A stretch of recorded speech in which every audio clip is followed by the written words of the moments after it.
আসসালামু আলাইকুম সবাইকে। কি অবস্থা সবার? আমরা প্রতিদিনের মতো আজকে আবারও চলে আসছি। আজকে আমাদের 23তম ক্লাস।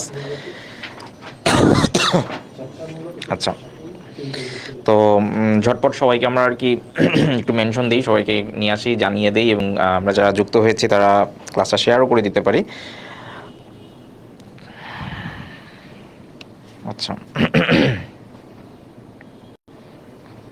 একটু আমাকে সবাই একটু জানাতে পারেন যে সাউন্ড ক্লিয়ার আছে কিনা, আমাকে পরিষ্কার শোনা যাচ্ছে কিনা, এবং ঠিকঠাক দেখা যাচ্ছে কিনা, বা বোর্ডটা আর কি ঠিকঠাক দেখা যাচ্ছে কিনা। আচ্ছা, আচ্ছা, ওয়ালাইকুম আসসালাম। অনেকে সালাম দিচ্ছেন। তো আমরা জানি যে আমাদের আম, সামনে আহ, বেশ কিছু পরীক্ষা আছে ঈদের পরে। আমরা জানি যে আহ, খাদ্য অধিদপ্তরের একটা পরীক্ষা হওয়ার সম্ভাবনা আছে। আর রেলওয়ের একটা বড় সার্কুলার আছে, 10ম গ্রেডের প্রায় 516টি পোস্টের। এছাড়াও আমরা সমাজসেবার একটা নতুন সার্কুলার পেয়েছি। সুতরাং মোটামুটি আমাদের আসলে বসে থাকার সুযোগ নেই।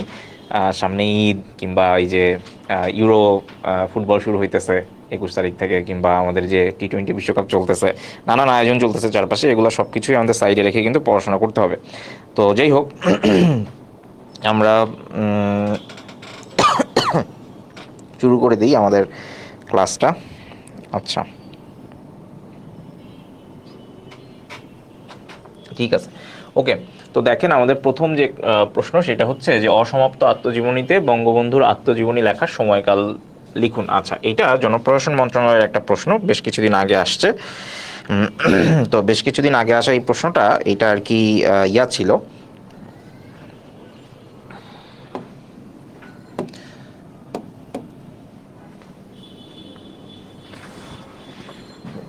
চোখ একদমই হয়ে যাচ্ছে, আলো একটু কমায় দেন। হুম, হুম, হুম, যে কোনো একটা যদি করে দেওয়া যায়। হুম, আচ্ছা, আচ্ছা, থ্যাংক ইউ পিয়ার স্যার, আসসালামু আলাইকুম। হ্যাঁ, ওয়ালাইকুম আসসালাম। ঠিক আছে, তাহলে আমরা যেটা বলতেছিলাম আর কি, যে আমরা যেমনটা জানি যে 11 থেকে 20তম গ্রেডের বেশ কিছু চাকরির পরীক্ষায় এই ধরনের রিটেন প্রশ্নগুলো কিন্তু আসে, যেখানে আসলে কোনো অপশন থাকে না। তো আমরা গত ক্লাসে কিন্তু এই অসমাপ্ত আত্মজীবনী নিয়ে বেশ কিছু প্রশ্ন সলভ করেছি। তো আমরা চেষ্টা করি যে প্রত্যেকটা ক্লাসেই প্রিভিয়াস ক্লাস থেকে কিছু জিনিস নিয়ে আসার, এবং লিঙ্ক করে পড়ানোর, এবং আমরা চেষ্টা করি যে একটা ক্লাসে একটা টপিকে সব শিখতে যাব না, তাহলে একদম হচপচ পাকায় যাবে। তো আমরা ধাপে ধাপে প্রত্যেকটা ক্লাস বাই ক্লাস চেষ্টা করি ওইভাবে। যারা রেগুলার ক্লাসগুলো করেন তারা খুব শীঘ্রই এটা অনুধাবন করবেন। আচ্ছা, ভেরি গুড। মোহাম্মদ জুবায়েদ আমাদেরকে অ্যান্সার করছেন। তো অসমাপ্ত আত্মজীবনীতে বঙ্গবন্ধুর আত্মজীবনী লেখার সময়কাল ছিল 1966 থেকে 1969। হ্যাঁ, 1966 থেকে 1969, ভেরি গুড। তো আমরা গত ক্লাসে আরেকটা চাকরির পরীক্ষার প্রশ্ন সলভ করছিলাম, যেখানে প্রশ্নটা ছিল এরকম যে অসমাপ্ত আত্মজীবনী এটার লেখককে। আমরা জানি যে শেখ মুজিবুর রহমান এখানে লেখা আছে। এবং গত ক্লাসে আমরা আরেকটা তথ্য আপনাদের সাথে শেয়ার করছিলাম যে বইয়ের মোড়কে এখানে লেখা আছে ওই যে প্রিফেস বাই শেখ হাসিনা, অর্থাৎ মুখ বন্ধ। এই যে বইটা আছে, এটার মুখ বন্ধ কে লিখেছেন, এটাও কিন্তু চাকরির পরীক্ষায় আসছে। তখন আমরা আসলে কি বলছিলাম? বলছিলাম যে শেখ হাসিনা। ঠিক আছে, ওকে। তাহলে চলেন আমরা পরের প্রশ্নে চলে যাই। আমরা বিগত ক্লাসের কিছু জিনিস দেখি। দেখেন, এখানে লিখছি ফিরে দেখা। হ্যাঁ, ওই যে একটু আগে যেটা বলতেছিলাম, ফিরে দেখা মানে কি বিগত ক্লাসের একটা জিনিস দেখতেছে। আজকে তো 23তম ক্লাস, 21তম ক্লাসে আমরা এটা নিয়ে মনে হয় আলোচনা করেছিলাম, যেখানে 11 নম্বর প্রশ্ন আমরা সলভ করছিলাম যে ওই যে অসমাপ্ত আত্মজীবনী বইয়ের লেখককে, যেটার কথাই আমি একটু আগে বলছি। এটা কোথায় আসছে দেখেন, ভূমি রেকর্ড ও জরিপ অধিদপ্তর, মানে জাস্ট কয়েক সপ্তাহ আগে পরীক্ষাটা হয়েছে। আচ্ছা, তো তখন আমরা এই তথ্যগুলো কিন্তু গত ক্লাসেও ওই যে যেটা একটু আগে যেটা আমি বলতেছিলাম, যে এক একটা ক্লাস মিস করলে আপনাদেরই আসলে ঝামেলাটা হয়। কি ধরনের ঝামেলা? যারা আগের ক্লাসগুলো করেন নাই, আমাদের যে পেজটা আছে, যে পেজ থেকে আপনি এখন লাইভ দেখছেন, অথবা আমাদের জিকের জন্য যে আর একটা আমাদের পেজ আছে, যে যেটা আমি একটু বলে দিই আপনাদেরকে। আচ্ছা, অনেকেই যুক্ত হয়েছেন, ভেরি গুড। তো আমাদের মুত্তাসিন পাহলভী স্যারের যে পেজ থেকে আপনারা এখন লাইভ দেখছেন, বা ফাতিন স্যার জিকে স্পেশাল নামে যে পেজ থেকে অনেকে হয়তো যুক্ত হয়েছেন, এই দুটো পেজের যে কোনো পেজেই হচ্ছে আপনি আমাদের লাইভ ক্লাসগুলি পেয়ে যাবেন। এছাড়াও আমাদের যে এমপিবিএন যে জব প্রিপারেশন যে ইউটিউব চ্যানেল আছে, সেখান থেকেও কিন্তু প্রিভিয়াস ক্লাসগুলি পেয়ে যাবেন। ঠিক আছে, সো আমরা যেমনটা করছিলাম আজকে 23তম ক্লাসের প্রথম প্রশ্ন সলভ করতে গিয়ে দেখেন 21তম ক্লাসের রেফারেন্স আবার চলে আসছে, যেখানে আমরা ভূমি রেকর্ড ও জরিপ অধিদপ্তরের হচ্ছে প্রশ্ন সলভ করেছিলাম, যেখানে এসেছিল যে অসমাপ্ত আত্মজীবনী বইয়ের লেখককে। আর ঠিক জনপ্রশাসন মন্ত্রণালয়ে একটা প্রশ্ন আসছিল, যেটা 2023 সালের একটি পরীক্ষায় এসেছিল, যে এই যে আত্মজীবনী যে বইটা, এটা লেখার সময়কাল ছিল, মানে সময়কালটাই আপনাকে লিখতে বলছে, কোনো অপশন ছিল না। তো অ্যান্সারটা আমরা জানি যে 1966 থেকে 1969। ঠিক আছে, ওকে, তাহলে আমরা পরে আরেকটা জিনিস দেখি। এটা হচ্ছে আমরা মনে হয় লাস্ট ক্লাসে দেখছিলাম, এটাও দেখেন আরেকটা রিক্যাপ হচ্ছে, গত ক্লাসে আরেকটা রিক্যাপ হচ্ছে। আমরা বলেছিলাম যে অসমাপ্ত আত্মজীবনী কোন কোন গোষ্ঠী ভাষায় হচ্ছে অনুদিত হয়েছে বা অনুবাদ করা হয়েছে। তো আমরা এখানে দেখেছিলাম যে চাকমা, মারমা, ককবরক, গারো, কুরমালি ও সাদ্রি, এই যে 6টা যে নৃগোষ্ঠী ভাষা আছে, এই 6টি নৃগোষ্ঠী ভাষায় কিন্তু আমাদের এই অসমাপ্ত আত্মজীবনী বইটি প্রকাশিত হয়েছে। এবং আমরা ঠিক গত ক্লাসে আরেকটা রেফারেন্স দেখেছিলাম, যেখানে একটা ভুটানের ম্যাপ দেখেছিলাম। কেন দেখেছিলাম? কারণ আমরা বলেছিলাম যে একদম সর্বশেষ, হ্যাঁ, আমরা আরেকটা প্রশ্ন সলভ করেছিলাম সেইখানে, যে আমরা বলছিলাম যে অসমাপ্ত আত্মজীবনী সর্বশেষ কোন ভাষায় অনুদিত হয়েছে। প্রায় সময় এই ধরনের প্রশ্ন আসে, তখন আমরা বলেছিলাম এই যে আমাদের এখানে হচ্ছে বাংলাদেশ, বাংলাদেশের ঠিক উপরে এখানে যে আমরা জানি যে এইদিকে কি আছে, ভারত, আর এই যে মার করা যে জায়গা, আমরা ম্যাপ সহ গত ক্লাসে ডিটেলস বলেছিলাম, তাই আজকে আর এটা আলোচনা করতেছি না। ভুটান, তো ভুটানের যে ভাষা জংখা, সেই জংখা ভাষাই হচ্ছে অসমাপ্ত আত্মজীবনী সর্বশেষ অনুদিত হয়েছিল। ঠিক আছে, আচ্ছা, ওকে, ঠিক আছে। তো আমরা ওই যে গত ক্লাসে যেমনটা বলছিলাম আর কি, যে বাংলাদেশ, বাংলাদেশের 3 দিকে কি আছে, ইন্ডিয়া। ঠিক আছে, অর্থাৎ আমরা যদি একটু খেয়াল করি, হ্যাঁ, এই ম্যাপটা যদি একটু খেয়াল করি, তাহলে এখানে কাকে পাবেন, এখানে হচ্ছে যে এখানে কে আছে, এখানে আছে হচ্ছে ইন্ডিয়া। ঠিক আছে, আবার এই যে এই জায়গাটা, এখানেও কে আছে, ইন্ডিয়া। আবার এই যে দেখেন এইখানে ফাঁকা যে জায়গা আছে, অর্থাৎ এটা হচ্ছে নেপাল, এটা হলো কি নেপাল, আর এটা কি বাংলাদেশ। এই যে মাঝখানে যে একটা ফাঁক দেখতে পাচ্ছেন, এই ফাঁকা জায়গা জুড়ে আবার কে, এখানেও কি আছে, এখানেও কি ইন্ডিয়া আছে। অর্থাৎ বাংলাদেশের 3 দিকে কি, ইন্ডিয়া। খুবই কমন একটা প্রশ্ন যে বাংলাদেশের 3 দিকে কোন দেশ, হ্যাঁ, ভারত। বা প্রশ্ন আসে যে বাংলাদেশের সাথে সীমান্ত শেয়ার করছে এইরকম দেশ কোনটি বা কয়টি। প্রশ্নের উত্তর হচ্ছে 2টি, কারণ 3 পাশে আছে ইন্ডিয়া, আরেক পাশে আছে কে, মায়ানমার। এই যে দেখেন এখানে কে আছে, এই যে বাংলাদেশের বর্ডার, এই যে বাংলাদেশের বর্ডার এখানে শেষ হয়েছে। এইটার সাথে আপনি যদি খেয়াল করেন, এইটার সাথে দেখেন এই যে লাল কালিতে আমি অন্য একটা দেশের বর্ডার রাখতেছি, এইটা কোন দেশের বর্ডার বলেন তো? এটা হচ্ছে কি, মায়ানমার। ঠিক আছে, তো এরকম প্রশ্ন আসে যে বাংলাদেশের সাথে ইন্ডিয়া এবং মায়ানমারের বর্ডার শেয়ার হয়েছে। এবং আরেকটা প্রশ্ন আসছে যে কোন জেলা, হ্যাঁ, কোন জেলা ভারত এবং মায়ানমারকে টাচ করছে, বাংলাদেশের কোন জেলা ভারত আর মায়ানমারকে ছুঁয়ে গেছে। বলেন তো এখানে কোন জেলা অবস্থিত? এই যে এইখানে যে জেলাটা অবস্থিত সেটা হচ্ছে রাঙামাটি। ঠিক আছে, অর্থাৎ প্রশ্ন যদি আসে যে বাংলাদেশের কোন জেলা ভারত এবং মায়ানমারকে স্পর্শ করে বা ভারত আর মায়ানমারের সাথে সংযোগ স্থাপন করে, অ্যান্সার হবে কি, অ্যান্সার হবে হচ্ছে রাঙামাটি। ঠিক আছে, ওকে, ভেরি গুড।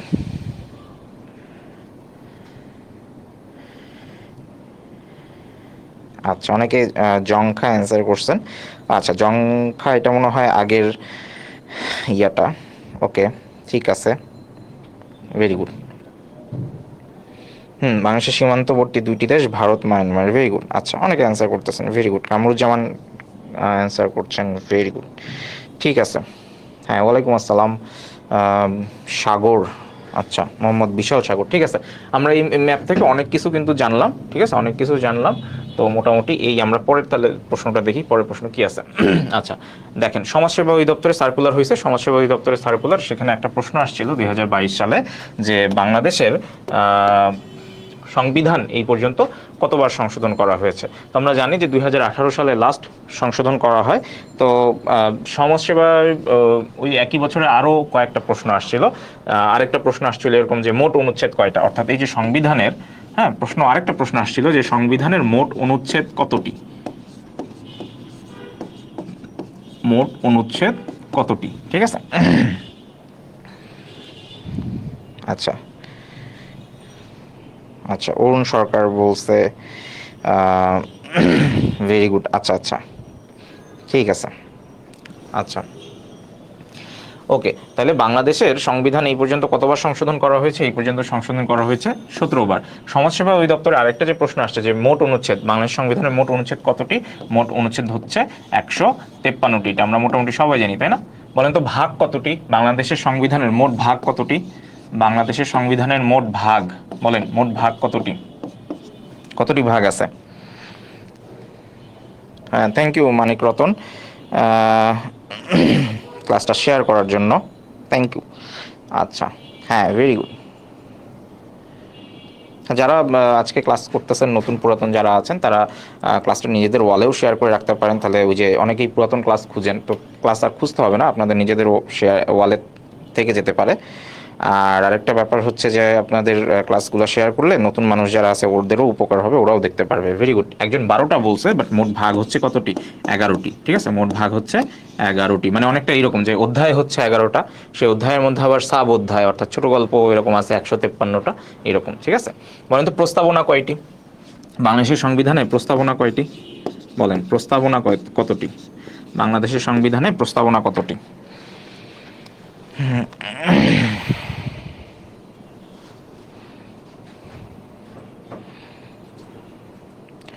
153টি অনুচ্ছেদ, মোট ভাগ 11। হ্যাঁ, ভেরি গুড নাদিয়া। রুবেল শিকদার 11টা ভাগ। হ্যাঁ, ভেরি গুড। মাহবুব, মিম, সবাই সঠিক উত্তর করছেন, ভেরি গুড।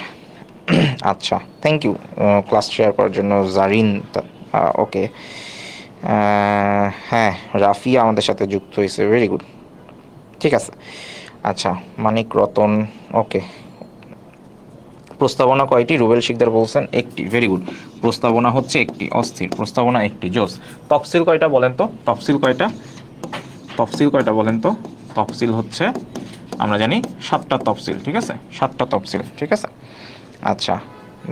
আচ্ছা, বিশাল সাগর বলছেন একটি। প্রস্তাবনা একটি। হাফেজা, বিউটি, সবাই পারছেন, ভেরি গুড। ওকে, 169টি কি? হায় হায়, মৌক বলছেন 169টি কি এটা? ওকে, তো আমরা ওই যে সবসময় বলে আসছি সংবিধানটা আমরা ঈদের পরে আর কি ইনশাল্লাহ একটা ক্লাস নিব আর কি, সংবিধানের উপরে ফুল সংবিধান একটা আলাদা ডেডিকেটেড বেশ কয়েকটা ক্লাস নিব। তো আমরা মোটামুটি বেসিক কিছু কথাবার্তা বলছি, সো এই জিনিসগুলো একটু মনে রাখবো। কমন প্রশ্নগুলাই বেশি আসে, হ্যাঁ, সংবিধান থেকে এই কমন প্রশ্নগুলাই বেশি আসে। দশম গ্রেড বা নবম গ্রেডের চাকরি পরীক্ষার জন্য আমাদের আরেকটু ভালো প্রিপারেশন নিতে হবে, তখন সেটার জন্য বা বিসিএস এর জন্য আমরা মানে যারা আমরা দশম গ্রেডের জন্য প্রিপারেশন নিচ্ছি বা 11 থেকে 20তম গ্রেডের জন্য প্রিপারেশন নিচ্ছি, তারা কি বিসিএস দিব না? ডেফিনেটলি দিব। আমরা তো সবসময় আমাদের ভিশনটা উপরের দিকে রাখবো না, সর্বোচ্চ জায়গার জন্য চেষ্টা করব, হইলে ভালো, না হলে আরও ভালো। ঠিক আছে, কিন্তু আমরা কি করব? অবশ্যই সংবিধানটা ভালোভাবে পড়বো, সেটার জন্য আমরা অপেক্ষা করবো একটু। ঠিক আছে, ওকে। এখন আমি যেই কাজটা করবো সেটা হচ্ছে, আমি আজকে একটা জিনিস খেয়াল করছি, সেটা হচ্ছে যে আমাদের এই যে দশম গ্রেডের পরীক্ষা বলেন, নবম গ্রেডের পরীক্ষা বলেন, বা 11 থেকে 20তম গ্রেডের পরীক্ষা বলেন, প্রচুর শর্ট ফর্ম আসে যেগুলো আপনাকে বলে দিবে যেগুলোর ফুল ফর্ম লিখো। গত ক্লাসেও কিন্তু আমরা সলভ করছি, মনে আছে? গত ক্লাসে কিন্তু আমরা গুগল নিয়ে অনেক কথাবার্তা জানছি। হ্যাঁ, ওই যে এক বন্ধু আরেক বন্ধুর পিঠ চুলকায় দেয়, সেখান থেকে গুগল আবিষ্কার হয়, এরকম একটা কথা আমরা গত ক্লাসে মনে হয় পড়ছিলাম, মনে আছে? তো এই যে গুগলের ফুল ফর্ম কি আমরা অনেকেই জানতাম না, দুই একজন কমেন্টে লিখছিলেন। তো আজকে আমরা যে কাজটা করবো সেটা হচ্ছে এই যে www বা এই ধরনের যে যেমন এই প্রশ্নটা দেখেন কোথায় আসছে, পানি উন্নয়ন বোর্ডে আসছে 2023 সালে, আবার সিভিল সার্জন পাবনা সেখানে আসছে 2024 সালে।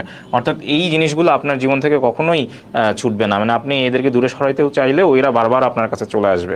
তো এই যেই শর্ট ফর্মগুলো মোটামুটি কমন বারবার আসে, আজকে আমরা বেশ কয়েকটা প্রশ্ন রাখছি, সেগুলোর সাথে সাথে আমরা আরও কিছু জিনিস শিখবো। ঠিক আছে, চলেন আমরা প্রথম যে প্রশ্নটা আমরা পাইছি সেটা হচ্ছে www এর পূর্ণরূপ কি?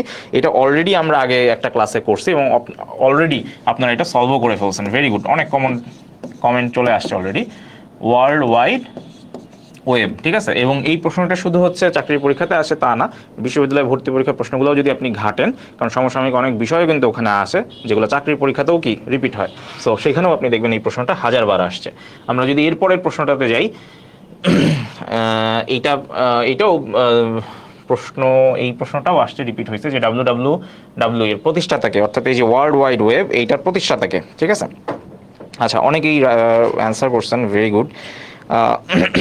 আচ্ছা, মাহবুব, মিতু, জোবায়েদ, টপি আক্তার, বিশাল, আরিয়া, বাবা, সবাই পারছেন, ভেরি গুড, জোস। আচ্ছা, তাইলে এইটা কি হবে? বিল গেটস না, বিল গেটস না। আমরা জানি বিল গেটসের সাথে কোন জিনিসটার নাম জড়িত, আমরা জানি মাইক্রোসফটের নাম জড়িত, ঠিক আছে। আমরা মোটামুটি সবাই জানি মার্ক জুগারবার্গ, সে হচ্ছে মেটা বা ফেসবুক, হ্যাঁ, বা এখানে অবলিক দিয়ে ফেসবুক লিখে রাখি। আচ্ছা, এরপর আছে স্টিভ জবস, আমরা মোটামুটি তাকে চিনি। এরপর আছে টিম বার্নার্স-লি। এই টিম বার্নার্স-লি ওর কাজ কি? ওর কাজ হচ্ছে সে হচ্ছে এই ডাব্লিউডাব্লিউডাব্লিউ এর প্রতিষ্ঠাতা ছিল, ঠিক আছে। ওকে, তাহলে আমরা নেক্সট প্রশ্নে চলে যাই। Full form of MMS. আচ্ছা, তো এই যে পানি উন্নয়ন বোর্ডে 2023 সালে যে প্রশ্নটা ছিল, খুব সম্ভবত সহকারী রাজস্ব কর্মকর্তা পদের পরীক্ষা ছিল, আমি যদি ভুল না করে থাকি। তো সেখানে প্রায় 10টার মতো প্রশ্ন আসে, ঠিক আছে, প্রায় 10টার মতো ফুল ফর্ম এরকম থাকে। তো আপনারা চেষ্টা করবেন যে যখন এই ধরনের পরীক্ষাগুলো দিবেন, হ্যাঁ, 10ম গ্রেডের পরীক্ষাগুলো যখন দিবেন বা 11 থেকে 20তম গ্রেডেও কিন্তু বারবার দেখবেন যে এই ধরনের প্রশ্ন আসে। ওকে, তো এমএমএস এটার ফুল ফর্ম কি বলেন তো? এমএমএস,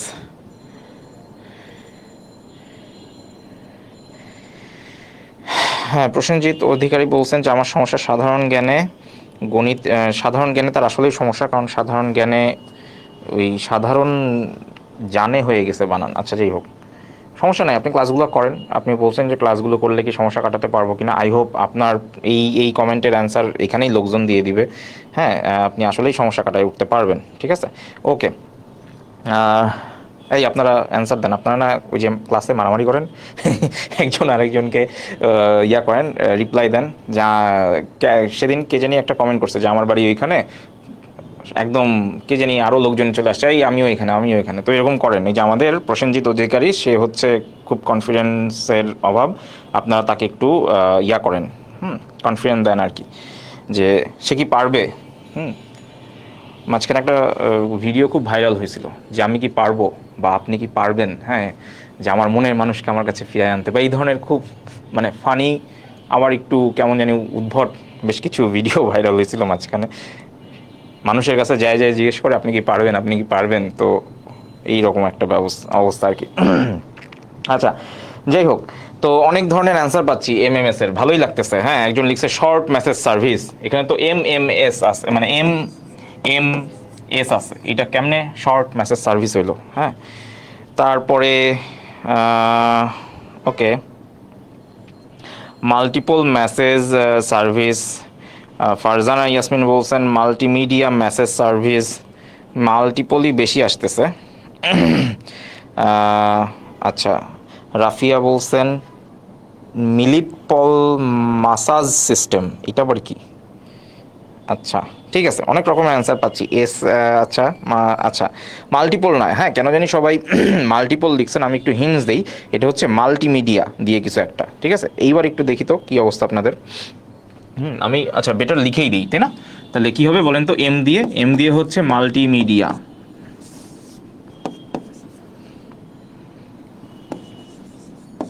আচ্ছা, এখনো অনেক ধরনের ইয়া আসতেছে। Multimedia messaging service, multimedia messaging service, ঠিক আছে। আচ্ছা, কে কে অ্যান্সার করলো? হাবিবুর রহমান, হ্যাঁ, খোকন, মৌ চৌধুরী, আচ্ছা, অনেকে অ্যান্সার করছেন, ভেরি গুড। মানিক রতন অ্যান্সার করছেন, রাফিয়া অ্যান্সার করছেন মাল্টিমিডিয়া মেসেজিং সিস্টেম। আচ্ছা, গুগল সার্চ দিয়ে দেখছে মনে হয় স্যার, হ্যাঁ, রুবেল হইতে পারে। আমি একটা জিনিস খুব অপছন্দ করি, বানান ভুল হইলে। সার্চ বানান হচ্ছে এইটা, SEARCH, সার্চ বানান কেন ভুল হবে? আয় হ্যাঁ, এখন বড় হয়ে গেছি তো। না রাফিয়া, আপনি ঠিক লেখেন নাই, আপনি মাসাজ থেকে বেরিয়ে হইতে পারতেছেন না, আপনি মেসেজিং সার্ভিসকে মাসাজিং সার্ভিস লিখছেন, ME, এটা খুবই প্যাথেটিক। হ্যাঁ,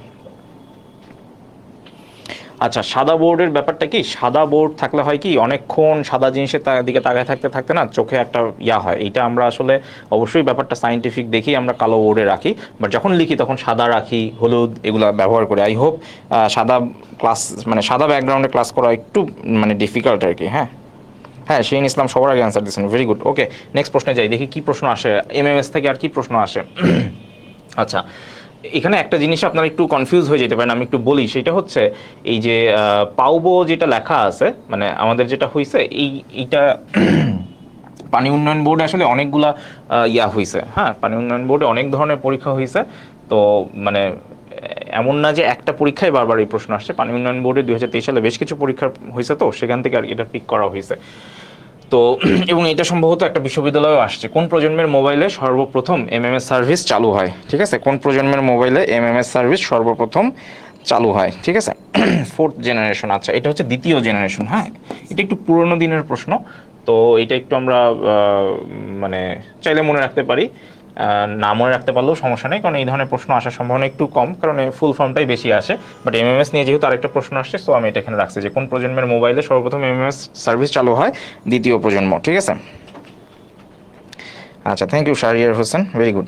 ওকে, নেক্সট প্রশ্নে চলে যাই। SIM card is meant by, এইটা একটু দেখেন। হ্যাঁ, দেখেন কোথায় কোথায় আসছে, দেখেন এই প্রশ্নটা হাজারবার আসছে।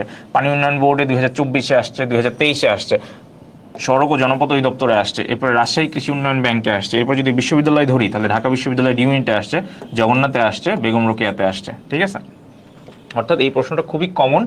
সো চলেই আসতে পারে যে সিম কার্ড দিয়ে আসলে কি বোঝায়, অর্থাৎ বেসিক্যালি ওই যে ঘুরে ফিরে বটের তল, ওই সিম কার্ড দিয়ে কি বোঝায়, এর মানে হচ্ছে SIM, এটার ফুল ফর্ম জানতে চাইছে আপনার কাছে। ঠিক আছে, তাহলে এটার ফুল ফর্ম কি হবে বলেন তো? অপশন দেওয়া আছে, দেখেন তো কি আছে। প্রথমটা দেওয়া আছে স্মার্ট ইনফরমেটিভ ম্যান।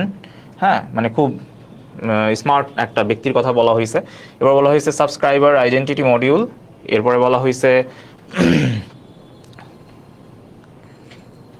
আচ্ছা, এইটা আসলে কি? আচ্ছা, স্পেসিফিক আইডেন্টিফিকেশন অফ মোবাইল, আরেকটা হচ্ছে স্পেশাল আইডেন্টিটি অফ মোবাইল। আচ্ছা, এটা মনে হয় আমরা মোটামুটি সবাই জানি। আচ্ছা, দেখি কার কার কি অবস্থা। সবাই খ এর পক্ষে ভোট দিয়েছেন, তাহলে খই জয়যুক্ত হইল। আমরা মোটামুটি জানি যে সিমের ফুল ফর্ম হচ্ছে সাবস্ক্রাইবার আইডেন্টি মডিউল। ঠিক আছে, সাবস্ক্রাইবার আইডেন্টিটি মডিউল। ঠিক আছে, এটা অনেকেই সঠিক অ্যান্সার দিয়ে ফেলছেন, সো কোনো সমস্যা নেই। ঠিক আছে, ওয়ালাইকুম আসসালাম মনিরুজ্জামান, ভালো আছি, আশা করি আপনিও ভালো আছেন। ঠিক আছে, ওকে, হাসিব আমলা যুক্ত হয়েছে আমাদের সাথে, ভেরি গুড। ঠিক আছে, ভেরি গুড, অনেকে অ্যান্সার করতেছেন, খুব ভালো। আচ্ছা, আপনারা চাইলে ক্লাসটা একটু শেয়ার করে দিতে পারেন, কারণ আমাদের একটা জিনিস হচ্ছে যে অনেকেই মানে রাস্তাঘাটে আছে, বাসে আছে, লঞ্চে আছে, ট্রেনে আছে, জানি না তারা ক্লাস করতে পারতেছে কিনা। অনেকেই আমরা ঢাকার বাইরে যাচ্ছি বা বাড়িতে যাচ্ছি।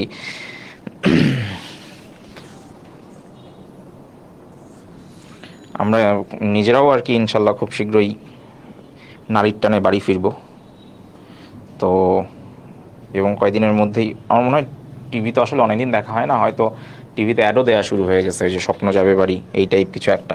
সো যারা যারা দূরে আছে তাদেরকে চাইলে ক্লাসটা শেয়ার করে রাখতে পারেন, ইনবক্সে তাদেরকে দিয়ে রাখতে পারেন লিঙ্কটা, অথবা তাদেরকে এখানে মেনশনও করতে পারেন, তাহলে যেন তারা ক্লাসটা দেখতে পারে। ঠিক আছে, অনেকেই আমরা যেটা ইদানিং পাচ্ছি যে আমরা আসলে পোস্ট দেই, এটা অনেকে নোটিফিকেশন পায় না, আবার লাইভে যখন যাই সেটারও নোটিফিকেশন যায় না। আসলে এত ফলোয়ার তো সবার কাছে, তো আসলে ওইভাবে এটা ফেসবুকই কন্ট্রোল করে। সো দেখা যাচ্ছে অনেকের কাছে এটা যায় না। সো আপনারা চাইলে নতুন পুরাতন মানুষদেরকে একটু ইনভাইট করতে পারেন। ঠিক আছে, আমার বাড়ি বলছিলাম আমি মনে হয় ক্লাসে একদিন, পাবনাতে। উত্তরবঙ্গের মানুষজন এখানে আছেন অনেকেই, তারা জানেন বা সবাই জানেন। আমি কবে যাব এখনও জানি না। হ্যাঁ, জানি না। Thank you Mahbub, thank you. আচ্ছা, ঠিক আছে, তাহলে দেখেন GPRS এইটা এবার BCS-এও আসছে। হ্যাঁ, 46 BCS-এও এই প্রশ্নটা আসছে। হ্যাঁ, এবং দেখেন এটা কোথায় আসছে, এটা পররাষ্ট্র মন্ত্রণালয়ের ব্যক্তিগত কর্মকর্তা 10ম গ্রেডের একটা পরীক্ষাতেও এটা আসছিল যে GPRS এটার ফুল ফর্ম কি। ঠিক আছে, GPRS এটার ফুল ফর্ম কি? ঝটপট বলেন, ঝটপট।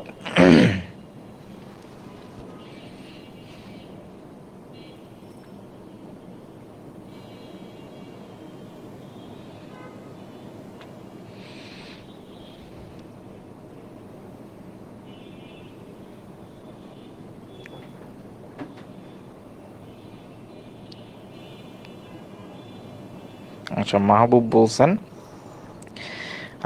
Global package radio service. আমার দেশের বাড়ি কোথায় আমি এটা বলছি, এটা নিয়ে মারামারি করার দরকার নেই।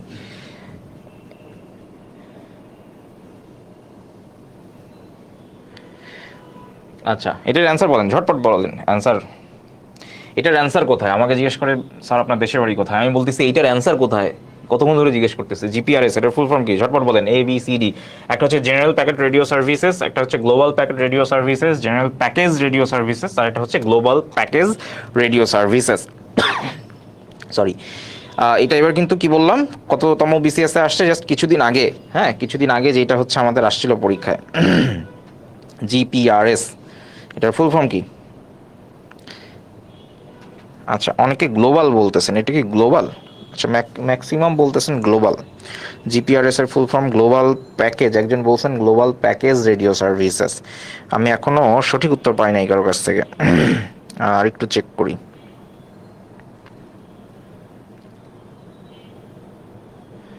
এখনো পর্যন্ত আমি কোনো রাইট অ্যান্সার পাই না।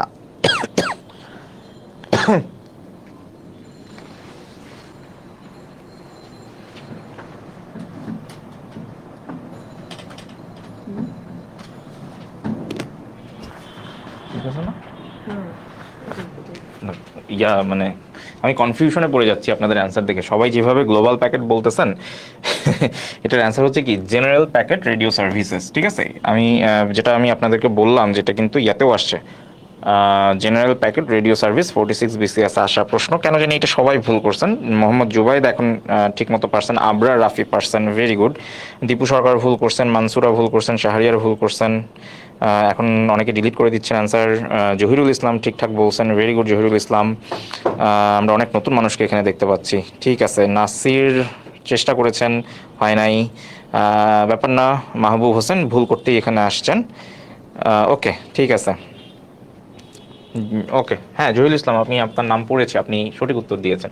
আচ্ছা, জিপিএস আর জিআইএস, এইটা আমরা খুব সম্ভবত 20তম ক্লাসেও এটা আমরা করছিলাম, জিপিএস এবং জিআইএস। হ্যাঁ, তো এটা আমি বলবো যে প্রিভিয়াস ক্লাস দেখার জন্য স্টিল আমি একটু বলে দিচ্ছি। জিপিএস এইখানে হচ্ছে জি দিয়ে গ্লোবাল, ঠিক আছে, এইখানে জি দিয়ে গ্লোবাল, গ্লোবাল পজিশনিং সিস্টেম, ঠিক আছে। আর জিআইএস মানে কি? জিআইএস মানে হচ্ছে জিওগ্রাফিক ইনফরমেশন সিস্টেম, ঠিক আছে, বুঝতে পারছি। আচ্ছা, ঠিক আছে তাহলে। হ্যাঁ, ভেরি গুড উম্মে হাবিবা, রাহেলা বিপা, মিম শেষের কবিতা। আচ্ছা, সাফা মৌ চৌধুরী, ভেরি গুড। জেনারেল মৌ চৌধুরী, জেনারেল প্যাকেজ না, জেনারেল প্যাকেট রেডিও সার্ভিসেস, ঠিক আছে। আচ্ছা, ঠিক আছে। হ্যাঁ হ্যাঁ, এই ক্লাস শেয়ার দেন সবাই, ভেরি গুড। রুবেলের মতো সবাই ক্লাস শেয়ার দেন। আচ্ছা দেখেন, বিডা, এটা বিআইডব্লিউটি এর একটা প্রশ্ন, যে বিডার ফুল ফর্ম বলেন, বিডার ফুল ফর্ম কি? এই বিডা থেকে প্রশ্ন আসে যে বিডা আসলে কি ধরনের। আমরা কয়েকটা ক্লাস আগে বলছিলাম যে বিডা এবং বেজা এর মধ্যে পার্থক্য একটা চাকরির পরীক্ষায় আসছিল। ইভেন আমরা বলছিলাম যে কোন অর্গানাইজেশনটা ইনভেস্টমেন্ট নিয়ে কাজ করে, তখন আমরা অ্যান্সার করছিলাম কি? বিডা। প্রশ্ন আসে যে কোন সংস্থাটি দেশীয় বা আন্তর্জাতিক বিনিয়োগ নিয়ে কাজ করে, তখন অ্যান্সার কি হবে? বিডা। তো এই যে দেখেন, বিডার ফুল ফর্ম, হ্যাঁ যেহেতু ইনভেস্টমেন্ট নিয়ে কথা বলতেছি, ডেফিনেটলি আমরা বুঝতে পারতেছি এখানে কোন অপশনটা হইতে পারে বলেন তো। এখানে অপশনটা হবে বি, ঠিক আছে। আমরা মনে রাখবো যে বাংলাদেশ ইনভেস্টমেন্ট ডেভেলপমেন্ট অথরিটি, ঠিক আছে, BIDA. Very good, Lincoln person, doctor Ashish Kumar person, very good. আচ্ছা, ডক্টর আশিস কুমার, আপনি কি ডাক্তার না ডক্টরেট ডিগ্রি প্রাপ্ত? একদম একসাথে লেগে গেছে তো, বোঝা যাচ্ছে না, চাইলে জানাইতে পারেন। আশিস কুমার সঠিক উত্তর দিয়েছেন। Ibrahim Khalil, very good. Khokon, Kamrunnahar Sharmin, Bishal Sagar, Dipu, very good. Bangladesh investment development authority, হ্যাঁ ভেরি গুড। ওকে, তাহলে এবার আমরা যাই এনবিআর। হ্যাঁ, এনবিআর, এই যে এনবিআর এর একটা পরীক্ষা হয়েছিল কাস্টমস পানগাঁও। পানগাঁও হচ্ছে কেরানীগঞ্জে একটা যে পোর্ট আছে, সেখানকার একটা প্রশ্ন আসছিল যে আইপিআর, এই আইপিআর এর ফুল ফর্মটা আপনাকে লিখতে বলছিল, ঠিক আছে, আইপিআর এর ফুল ফর্ম লিখতে বলছিল। তো ঝটপট এটা বলে ফেলেন তো, আইপিআর এর ফুল ফর্ম কি হবে? আচ্ছা, এটা আমি বলে দিই, এটা আমরা অনেকেই জানি। ইন্টেলেকচুয়াল প্রপার্টি রাইটস, ঠিক আছে, ইন্টেলেকচুয়াল প্রপার্টি রাইটস, ঠিক আছে। ওকে, এটা সহজ ছিল, এটা আমরা মনে হয় মোটামুটি সবাই জানি, এটা নিয়ে আসলে আর কথা আগাচ্ছি না। এটা আমরা চেষ্টা করব। প্রশ্ন আসে যে এনবিআর কোন মিনিস্ট্রির আন্ডারে, ঠিক আছে, এটাও একবার প্রশ্ন আসছিল যে এনবিআর এটা কোন মিনিস্ট্রির আন্ডারে। দেখি অ্যান্সার করতে পারেন নাকি আপনারা, বলেন তো এনবিআর কোন মিনিস্ট্রির আন্ডারে, ঝটপট বলেন, এনবিআর কোন মিনিস্ট্রির আন্ডারে, দেখি কি অবস্থা।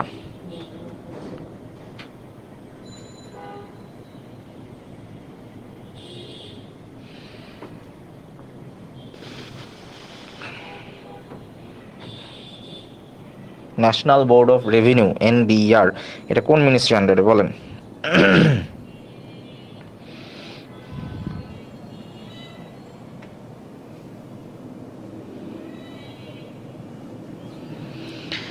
আচ্ছা, মোহাম্মদ জুবাইদ, শিরিন ইসলাম, আপনারা সঠিক অ্যান্সার করেছেন। মুফতি হাফিজুর রহমান জুলহাস, তিনি বলেছেন অর্থ মন্ত্রণালয়। হাবিবুর রহমান বলছেন ট্যাক্স, ইব্রাহিম খলিল বলছেন ফাইন্যান্স, অরণ্য অভ্র বলছেন অর্থ। আচ্ছা আচ্ছা, অনেকে অ্যান্সার করতেছেন। এই প্রশ্নটা NBR এর এই পরীক্ষাতেই আসছিল, যে কাস্টমস, হ্যাঁ এটাতেই আসছিল। আচ্ছা,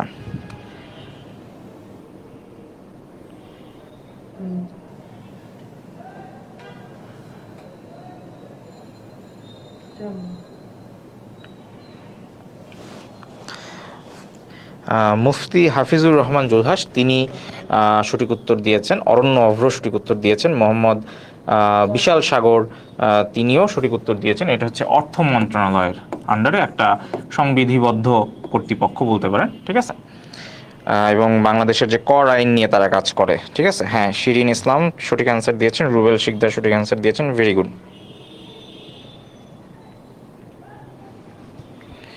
আচ্ছা, ওকে, ঠিক আছে। তাহলে আমরা নেক্সট প্রশ্নে যাই। EFD, এটাও দেখেন ওই যে NBR এর একটা প্রশ্ন। EFD এর ফুল ফর্ম কি? আমরা মোটামুটি EFDটা মোটামুটি আমরা জানি, কারণ আমরা ওই যে বিভিন্ন সময় পেমেন্ট যখন করি, আমরা জানি যে বিভিন্ন যে সুপার শপগুলো আছে বা যে কোনো ধরনের শপিং মলের সামনে দেখবেন যে EFDর একটা ইয়া ঝুলানো থাকে, ব্যানার ঝুলানো থাকে, তাই না? তো এই EFDটা কি বলেন তো, এটার ফুল ফর্ম কি? EFD, এটার ফুল ফর্ম কি? Electronic fiscal device. সুতরাং আমাদের আশেপাশে যা হয় আমরা একটু খেয়াল রাখবো, মনে রাখবো, ঠিক আছে। চোখ কান খোলা রাখবো যে EFD মেশিন, এই EFD মেশিনের ফুল ফর্ম কি? Electronic fiscal device. আমাদেরকে বলা হয় যে EFD মেশিন ব্যবহার করার জন্য। তো এটার ফুল ফর্ম হচ্ছে ইলেকট্রনিক ফিসকাল ডিভাইস। ওকে, ভেরি গুড। নেক্সট প্রশ্নে যাই। দেখেন কি বলছে, ফুল ফর্ম FBCCI, BIWTA তে আসা প্রশ্ন। এইটা আমি আপনাদের হোমওয়ার্ক দিলাম, এটা আপনারা নিজেরা করবেন। এটা নিয়ে আর কথা বলতেছি না, কিছু জিনিস আপনারা নিজেরা করে নেবেন, ঠিক আছে। জাস্ট জানা তো থাকলো, বা জানা তো হইলো যে কি প্রশ্ন আসে বা কি ধরনের প্রশ্ন আসে, ঠিক আছে। ওকে, নেক্সট প্রশ্নে যাই। র্যাম, র্যামটা হচ্ছে TCBতে আসা একটা প্রশ্ন। এটাও আমরা জানি যে র্যান্ডম অ্যাক্সেস মেমোরি, ঠিক আছে।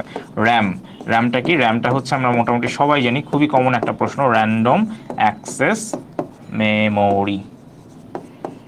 ওকে, আচ্ছা, এরপরে কি আছে দেখেন, HTTP, এটা TCBতে আসছে, পানি উন্নয়ন বোর্ডে আসছে, এবং গত শুক্রবারে ফাইন্যান্সিয়াল রিপোর্টিং কাউন্সিলের যে পরীক্ষা হয়েছে গত শুক্রবার, হ্যাঁ গত শুক্রবারে, সেখানেও এটা আসছিল যে HTTP।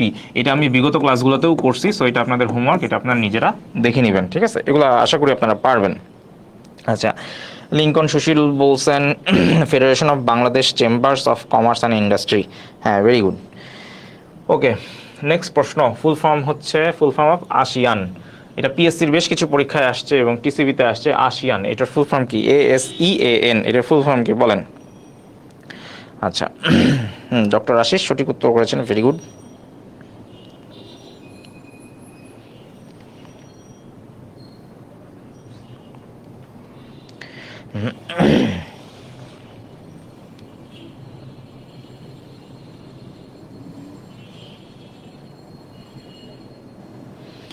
আচ্ছা, এটার ফুল ফর্ম কি হবে? আচ্ছা, সাফা অ্যান্সার করছেন, দীপু অ্যান্সার করছেন, ভেরি গুড। আচ্ছা, এটার ফুল ফর্ম হচ্ছে, আমি একটু লিখতে থাকি, আপনারাও আমার সাথে সাথে লিখে ফেলেন। এটা একটা সংস্থা, association of south east Asian Nations, ঠিক আছে। এই দেখেন অ্যাসোসিয়েশন, এই যে A, ঠিক আছে, এখানে কে আছে, এই যে S, এই যেখানে আছে E, সাউথ ইস্টের E, এশিয়ান নেশনস, তাহলে কি হলো? ঠিক আছে, আসিয়ান। ওকে, ঠিক আছে, association of south east Asian Nations, অর্থাৎ দক্ষিণ এশিয়ার বেশ দক্ষিণ পূর্ব এশিয়ার বেশ কিছু দেশ নিয়ে, দক্ষিণ পূর্ব এশিয়া, হ্যাঁ, দক্ষিণ পূর্ব এশিয়ার বেশ কিছু দেশ নিয়ে হচ্ছে এই সংস্থাটা গঠিত। এবং এই যে আসিয়ান, এখানে টোটাল আসলে 10টা দেশ আছে। কতটা দেশ আছে বলেন তো? 10টি। ওকে, কয়টি দেশ আছে? 10টি। আচ্ছা, দেখেন আমরা এখানে আবারও লিখছি ফিরে দেখা ক্লাস 22, এটা গত ক্লাসে আমরা এই ম্যাপটা দেখছিলাম। হ্যাঁ, এই ম্যাপটা কোন ক্লাসে দেখছিলাম? গত ক্লাসে দেখছিলাম। ঠিক আছে, এবং দেখেন তো এই ম্যাপটা বোঝা যায় কিনা। আশা করি বোঝা যাচ্ছে, তাই না? আমরা অনেকগুলা ক্লাস আগে পড়ছিলাম যে পৃথিবীতে একটা দেশ আছে যারা কখনোই কি ছিল না, কোনো উপনিবেশ ছিল না। সেটা কোনটা? এই যে আমি এখন যে বর্ডার রাখতেছি সেই দেশটা।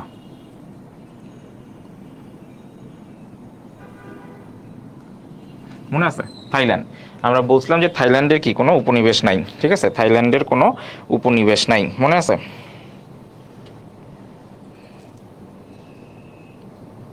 হ্যাঁ, আমরা গত ক্লাসে অর্থাৎ 22 নম্বর ক্লাসে আরেকটা জিনিস শিখছিলাম, ফ্রেঞ্চ ইন্দো চায়না। মনে আছে? আমরা একটা কথা শিখছিলাম, ফ্রেঞ্চ ইন্দো চায়না বা ইন্দো চীন। আমাদের মনে আছে ইন্দো চীন কারা?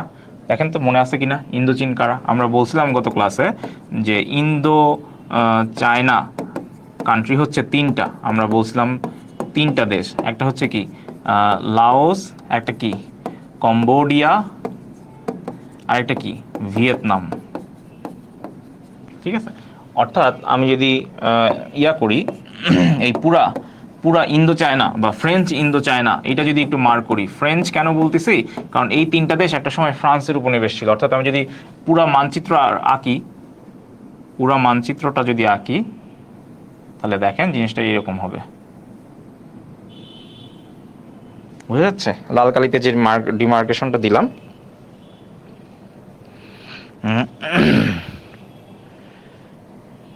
হুম, তো গত ক্লাসে কিন্তু আমরা এই যে ফ্রেঞ্চ ইন্দো চায়না শিখছি, যে লাওস, কম্বোডিয়া, ভিয়েতনাম, এই যে 3টা দেশ আছে, যে লাওস, এই যে ভিয়েতনাম, এই যে কম্বোডিয়া।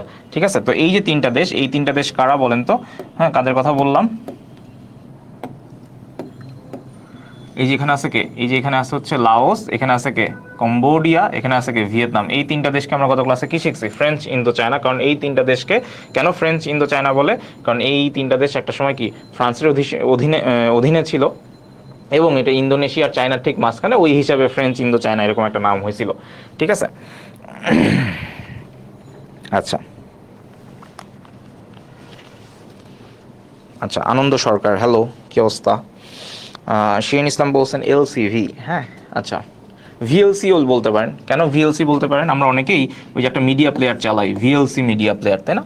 ভিএলসি, ওই যে অনেক সময় মুভি টুভি দেখি, যেমন আমরা উইন্ডোজ মিডিয়া প্লেয়ার চালাই, আমরা অনেকে কেএম প্লেয়ার চালাই, তো ঠিক এরকম একটা প্লেয়ার আছে ভিএলসি। তো আপনি এভাবে মনে রাখতে পারেন যে ভিয়েতনাম, লাওস, কম্বোডিয়া, হ্যাঁ, ভিএলসি। ওকে, তো এরপরে আমরা একটু আগে ক্লাসের শুরুতে শিখছিলাম যে বাংলাদেশের সাথে বা রাঙামাটির সাথে একটা দেশ সীমান্ত শেয়ার করে। সে কে বলেন তো? এই যে এখানে আছে রাঙামাটি, আপনি এই যে দেখেন, এই যে বাংলাদেশের মানচিত্র, এই যে বাংলাদেশের মানচিত্র, ঠিক আছে, এইদিকে বাংলাদেশ আছে, এইদিকে আরো বাংলাদেশ আছে, এটা হচ্ছে অর্ধেক বাংলাদেশ। ঠিক আছে, তো এই যে অর্ধেক বাংলাদেশ বা এই যে এখানে যে রাঙামাটি, হ্যাঁ, এই যে এখানে কে আছে, এই যে এই জায়গাটায় কে আছে, এই জায়গাটা হচ্ছে রাঙামাটি। একটু আগেই আমরা শিখছি যে রাঙামাটি কার সাথে বর্ডার শেয়ার করে? ভারতের সাথেও করে, অর্থাৎ এই যে এখানে আছে হচ্ছে ইন্ডিয়া, আর এই যে এখানে আছে কে? মায়ানমার। ঠিক আছে, এখানে কে আছে? মায়ানমার। ঠিক আছে, আচ্ছা, তো আমরা গত ক্লাসে শিখছিলাম যে গত বেশ কয়েকটা ক্লাসে, মানে বেশ কয়েকটা ক্লাস আগে শিখছিলাম যে এই যে থাইল্যান্ড, এই থাইল্যান্ড হচ্ছে ফ্রান্সের সাথে যুদ্ধে লিপ্ত হয়। কেন ফ্রান্সের সাথে যুদ্ধ লিপ্ত হয়? বা থাইল্যান্ড, আমরা এটা তো মনে হয় সবাই জানি না যে জাপান আমেরিকাকে কবে আক্রমণ করে? ওই যে পার্ল হারবার আক্রমণ করে কবে? 7 ডিসেম্বর। তো আমি আপনাদেরকে পড়াইছিলাম যে জাপান তো পার্ল হারবার আক্রমণ করে হচ্ছে 7 ডিসেম্বর, কিন্তু তার ঠিক একদিন পর, অর্থাৎ একদিন না, ঠিক কয়েক ঘন্টা পরে, ততদিনে 8 তারিখ হয়ে যায়, সেই 8 ডিসেম্বর আক্রমণ করে কাকে? থাইল্যান্ডকে। কারণ আমি বলছিলাম যে জাপান থাইল্যান্ডকে আক্রমণ করে, এটার কারণ হচ্ছে ওরা যে মায়ানমারে ঢুকতে চাচ্ছিল, কারণ মায়ানমারে অনেক খনিজ তেল ছিল, এবং আমেরিকা জাপানকে তখন ওই যে তেল দেওয়া বন্ধ করে দিছিল, যার জন্য ওরা মায়ানমারে অ্যাটাক করতে গেছিল। কার উপর দিয়ে? এই যে থাইল্যান্ডের উপর দিয়ে। সুতরাং ম্যাপ আসলে যে কোনোভাবেই হোক আপনার মনে থাকার কথা, মুখস্থ করার কথা না। আচ্ছা, আমরা হ্যাঁ হ্যাঁ, খোকন ঠিক অ্যান্সার দিছেন।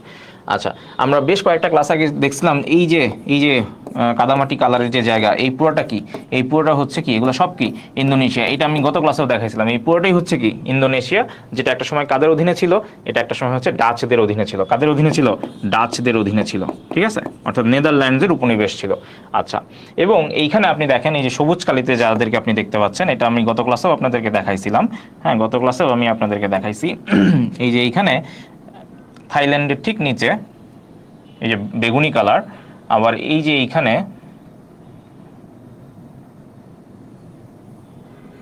বেগুনি কালার, হ্যাঁ, এই দুইটাই কি, এই দুইটাই হচ্ছে কি মালয়েশিয়া। এই সবুজ ভিতরে যে সবুজ কালার আর এই যে ভিতরে সবুজ কালার, এই দুইটাই হচ্ছে মালয়েশিয়া, যেটা কি ইন্দোনেশিয়ার ঠিক পাশেই।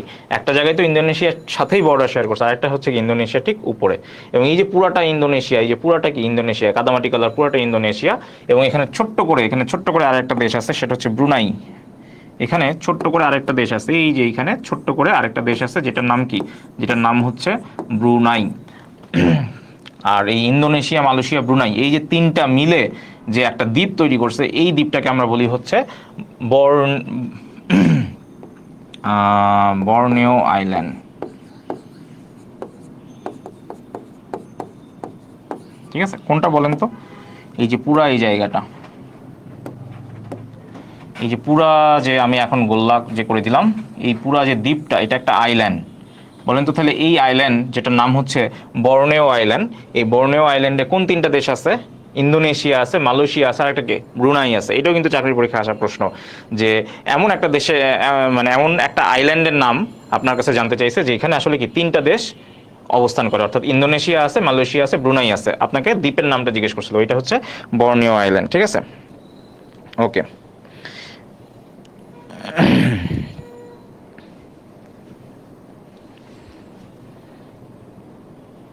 বর্ণীয় দ্বীপ, ভেরি গুড।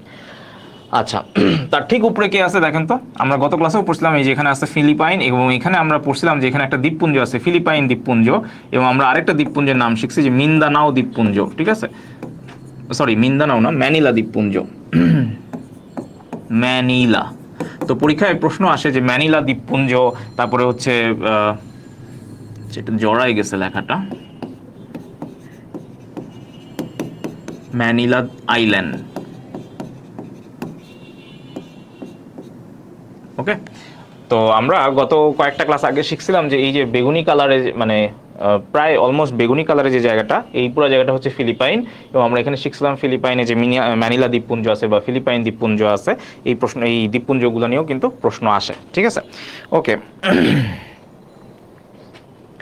আচ্ছা, তো মোটামুটি এইখানে আমরা যে দেশগুলো দেখতে পাচ্ছি, এই সবগুলো দেশকেই আমরা আসলে কি বলি? সবগুলো দেশকেই বলি হচ্ছে আসিয়ান। অর্থাৎ এখানে টোটাল 10টা দেশ আছে, এই 10টা দেশই কি, এই 10টা দেশ মিলেই হচ্ছে আমার যে আসিয়ান যে সংস্থা, সেইটা। তাহলে এখানে আমরা কি শিখছি? মায়ানমার, মায়ানমারের ঠিক নিচে আছে থাইল্যান্ড, থাইল্যান্ডের পাশে আছে তিনটা দেশ, ওই যে VLC, Vietnam, Cambodia, Vietnam, Laos আর কম্বোডিয়া। ঠিক আছে, থাইল্যান্ড কখনো কি কোনো দেশের উপনিবেশ ছিল না।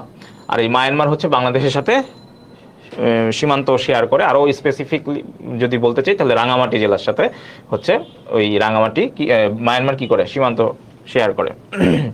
আমরা এখানে আরও তিনটা দেশের কথা শিখছি, যে বর্নিও যে আইল্যান্ড আছে, এখানে তিনটা দেশ আছে, এই একটা দ্বীপে তিনটা দেশ, অর্থাৎ ইন্দোনেশিয়া, মালয়েশিয়া, আবার কি ব্রুনাই। ওকে, আচ্ছা, আর আর কি, আর ওই যে উপরে আছে ফিলিপাইন। তো মোটামুটি এখানে দেখেন 10টা দেশ আছে, এই 10টা দেশই হচ্ছে কি আমার কে, এই 10টা দেশই হচ্ছে আসিয়ান। এবং এই যে মালয়েশিয়ার এখানে নিচে দেখেন একদম ছোট্ট করে সিঙ্গাপুর আছে, মালয়েশিয়ার ঠিক নিচে ছোট্ট করে ছোট্ট একটা দেশ সিঙ্গাপুর। ওকে, তো মোটামুটি এখানে যে 10টা কান্ট্রি আছে, এই 10টা কান্ট্রি মিলেই কি, এই 10টা কান্ট্রি মিলেই হচ্ছে আমার আসিয়ান। ওকে,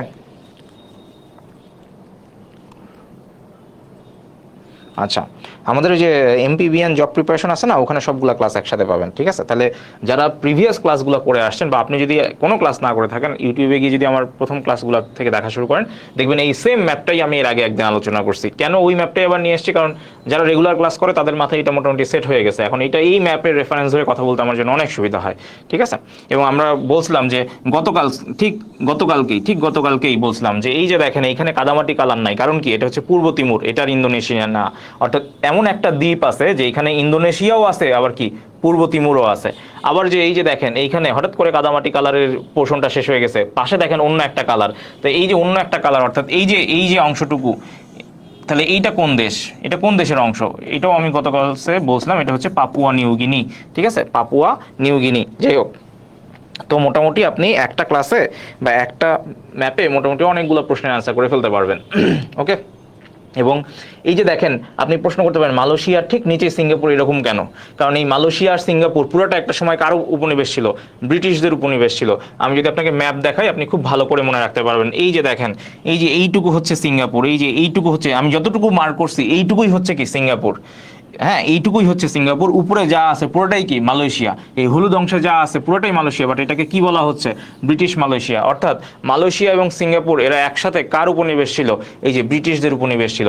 এই যে ছবি কেন দেখাচ্ছি, কারণ এই ছবিটাও আপনার জন্য কি খুবই ইম্পর্টেন্ট, কারণ এই ছবি আপনি ভিজুয়ালাইজ আপনার মাথায় এমনিই থাকবে। এবং দেখেন আমি কি লিখছি, ফিরে দেখা, এর মানে এটা হচ্ছে বিগত ক্লাসে আলোচনা করা হয়েছে, এই ম্যাপ নিয়েই আমি কথা বলছিলাম। সুতরাং নতুন ম্যাপ দেখাচ্ছি না, এই একই ম্যাপ থেকে আমি হাজার হাজার প্রশ্ন আপনাকে দিতে পারতেছি। ঠিক আছে। তাহলে এই যে নিচে যে ছোট করে যে সিঙ্গাপুর দেখানো আছে, এই সিঙ্গাপুরও হলুদ অংশ। আবার এখানে যে মালয়েশিয়া আছে, মালয়েশিয়ার ম্যাপ আমরা একটু আগে দেখছি। এই যে দেখেন থাইল্যান্ডের নিচে কে ছিল? মালয়েশিয়া। তো এই যে মালয়েশিয়া, এটা কি? এটা হচ্ছে কি ব্রিটিশদের অধীনে। আপনি বলতে পারেন তাহলে এই যে লাল লাল অংশগুলা কি? এই লাল লাল অংশগুলা কি? এই লাল লাল অংশগুলো হচ্ছে ওই যে ফ্রান্সের উপনিবেশ। ওগুলো আমার এখন দেখার দরকার নাই। তো এই যে মালয়েশিয়া, এই মালয়েশিয়া আসলে কারো উপনিবেশ ছিল? ব্রিটিশদের উপনিবেশ ছিল। ঠিক আছে। এবং 1957 সালে ব্রিটিশরা কি করে, এই মালয়েশিয়ার ওপর হস্তক্ষেপ করা বন্ধ করে দেয়। এরপরে মালয়েশিয়া আর সিঙ্গাপুর আবার আলাদা হয়ে যায় হচ্ছে 1965 সালে। ঠিক আছে। তো আপনাকে প্রশ্ন করতে পারে, একটা প্রশ্ন আসছিল ব্যাংকের একটা পরীক্ষায়, একটা প্রশ্ন আসছিল যে সিঙ্গাপুর কত সালে মালয়েশিয়া থেকে আলাদা হয়? অ্যান্সার হচ্ছে 1965 সালে। ঠিক আছে। এই ছবিটা আমি গতকালকেও আলোচনা করছি। হ্যাঁ, এবং এখানে মনে হয় এটা একটু নিচের অংশটুকু দেখা যাচ্ছে না, এটা আপনারা পরে একটু দেখতে পারবেন। তো এই ম্যাপটা আপনারা ক্লাস শেষে পরে আরো ভালোভাবে দেখেন। ঠিক আছে।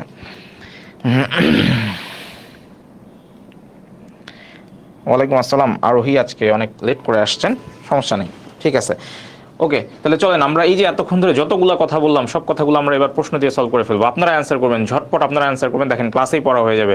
আমি এতক্ষণ ধরে ম্যাপটা জাস্ট খোলা রেখে অনেকগুলো কথা বলছি, অনেক কিছু লেখালেখি করছি। জানি না আপনি লিখছেন কিনা, লিখেন বা না লিখেন, আপনি এখন প্রশ্নের অ্যান্সার করতে পারবেন। চলেন আমরা প্রশ্ন ফেস করি। বলেন তো, আমি আমার কথার মধ্যে আপনি বারবার বারবার বারবার আমি বলছি যে আসিয়ানের মেম্বার স্টেট কয়টা? এই যে ASEAN association of south east Asian Nations, এইটার মেম্বার স্টেট কয়টা, সদস্য দেশ কয়টা? বলেন, ঝটপট বলেন, আপনি পারবেন, কারণ আম্মু বলেছে আপনি পারবেন। ঝটপট বলেন, ঝটপট বলেন। আরে অস্থির, সেরা সেরা সেরা, জোস।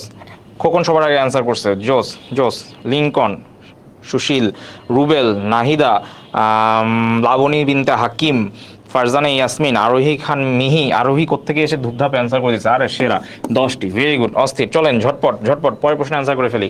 কোন দেশটি আসিয়ানের সদস্য নয়? বলেন তো কোন দেশটি আসিয়ানের সদস্য নয়? আপনি একটা কাজ করেন, একটু চোখ বন্ধ করেন তো, দেখেন তো আপনার মনে পড়ে কিনা ম্যাপটা। এটা দেখার দরকার নাই, এটা একদমই দেখার দরকার নাই, এটা আমি ঢেকে দিলাম, এটা এখন দেখেন না। ঠিক আছে, আমাকে একটু বলেন তো যে আপনার চোখের সামনে ম্যাপটা ভাসতেছে কিনা, জাস্ট একটু বলেন। ঠিক আছে, জাস্ট একটু বলেন। আরে দীপু অ্যান্সার করে দিছে, আরে সেরা সেরা। লিঙ্কন অ্যান্সার করে দিছে, কি হয়ে গেল এইটা? আরে সাফা, জোস। কামরুন নাহার, শারমিন, সাগর হোসেন। আচ্ছা, সাগরও আজকে লেট করছে, ভেরি গুড সাগর। আর আমি এই জন্যই তো কালকে বলছি যে ক্লাস ক্লাস নিবো না, আর আস্তে আস্তে ছেড়ে দিব আর কি। ওই যে ফেসবুকে একটা ভিডিও দেখছিলাম, আমি এটা ফেসবুকে শেয়ারও করছিলাম। কোনো এক বিসিএস পরীক্ষার আগে আমি হতাশ হয়ে আর কি শেয়ার করছিলাম যে আমি আর এই লাইনে নাই, ছেড়ে দিব, এরকম একটা ভিডিও শেয়ার করছিলাম আর কি। আমার পুরো জীবনটাই লস, আমি আর এই লাইনে থাকবো না, ক্লাস ক্লাস নিবো না। আপনারা সব লেট টেট করেন, ক্লাস করেন না। ওকে, সবাই অ্যান্সার করে ফেলছে। হ্যাঁ, সো আমরা বুঝে গেছি, আপনারা ম্যাপ বেশ ভালোভাবে বুঝে গেছেন, কারণ আমরা ম্যাপে কোথাও কোরিয়া পাই নাই, আমরা ভিয়েতনাম পাইছি, আমরা কম্বোডিয়া পাইছি, আমরা কি লাওস পাইছি। এবং এই তিনটা দেশকে আমি কি সংক্ষেপে কি বলছিলাম? ভিএলসি বলছিলাম। মনে রাখার জন্য ভিএলসি মিডিয়া প্লেয়ার ব্যবহার করি, তো ওই জন্য ভিএলসি বলছিলাম। এবং এই তিনটা দেশকে আমরা কি বলছিলাম? এই তিনটা দেশকে আমরা ইন্দো চীন বলি। কি বলি? ইন্দো চীন। বাংলায় বলি ইন্দো চীন, ইংরেজিতে লিখলে ইন্দো চায়না। সাথে ফ্রেঞ্চ কেন লাগাইছি? কারণ হচ্ছে ফ্রান্সের উপনিবেশ ছিল, মনে থাকবে। আরে এতবার বললে মনে না থেকে যাবে কই। সবার আগে উত্তর দেই, কিন্তু আমার কমেন্ট পড়েন না। খোকনের কমেন্ট আমি পড়ছি, ওই যে বললাম না যে সবাই অ্যান্সার দিয়ে দিছে, সেরা সেরা। এই কথা যখন বলছি তখন খোকনের নাম বলছি আমি, খোকন হয়তো শুনে নাই বা ও অ্যান্সার দেওয়ার তারাই ছিল। ঠিক আছে, সেরা সেরা। ওকে, নেক্সট প্রশ্নে যাই, বলেন Singapore was the colony of, দেখেন রাজশাহী কৃষি উন্নয়ন ব্যাংকে আসছে, দেখি তো পারেন কিনা এটা, ঝটপট বলেন, ঝটপট বলেন। সিঙ্গাপুর কার কলোনি ছিল? একটু আগে আমি পড়াইছি, একটু আগে আমি ছবিতে দেখাইছি, মানচিত্রে দেখাইছি, নিজে বকবক করছি, বলেন সিঙ্গাপুর কার কলোনি ছিল? সিঙ্গাপুর কার কলোনি ছিল? ঝটপট ঝটপট ঝটপট, সিঙ্গাপুর কার কলোনি ছিল? কার কলোনি ছিল? ছোটবেলায় গণিতে থাকতাম। মিরাজ হাসান, এইটা কিসের ক্লাস? এইটা যারা হচ্ছে বিশ্ববিদ্যালয়ে ভর্তি পরীক্ষা দিতে চায় অথবা যারা চাকরি প্রত্যাশী তাদের জন্য সাধারণ জ্ঞানের ক্লাস, ঠিক আছে। Singapore was the colony of, বলেন সিঙ্গাপুর কার কলোনি ছিল? ডক্টর আশিস বলছে ইউকে, সাফা বলছে ইউকে, কামরুন নাহার শারমিন বলছেন মালয়েশিয়া, রুবেল শিকদার বলছেন মালয়েশিয়া, আকলাস আহমেদ বলছেন ইউকে, আমি হয়তো নামটা ঠিক বলছি আশা করি, শাহেদ বলছেন মালয়েশিয়া, আশিস যুক্তরাজ্য, Umme Aminul Yasir Malaysia. Okay, Singapore was the colony of, খেয়াল করেন সিঙ্গাপুর আসলে কার কলোনি ছিল? সিঙ্গাপুর কিন্তু মালয়েশিয়ার কলোনি ছিল না, সিঙ্গাপুর কার কলোনি ছিল?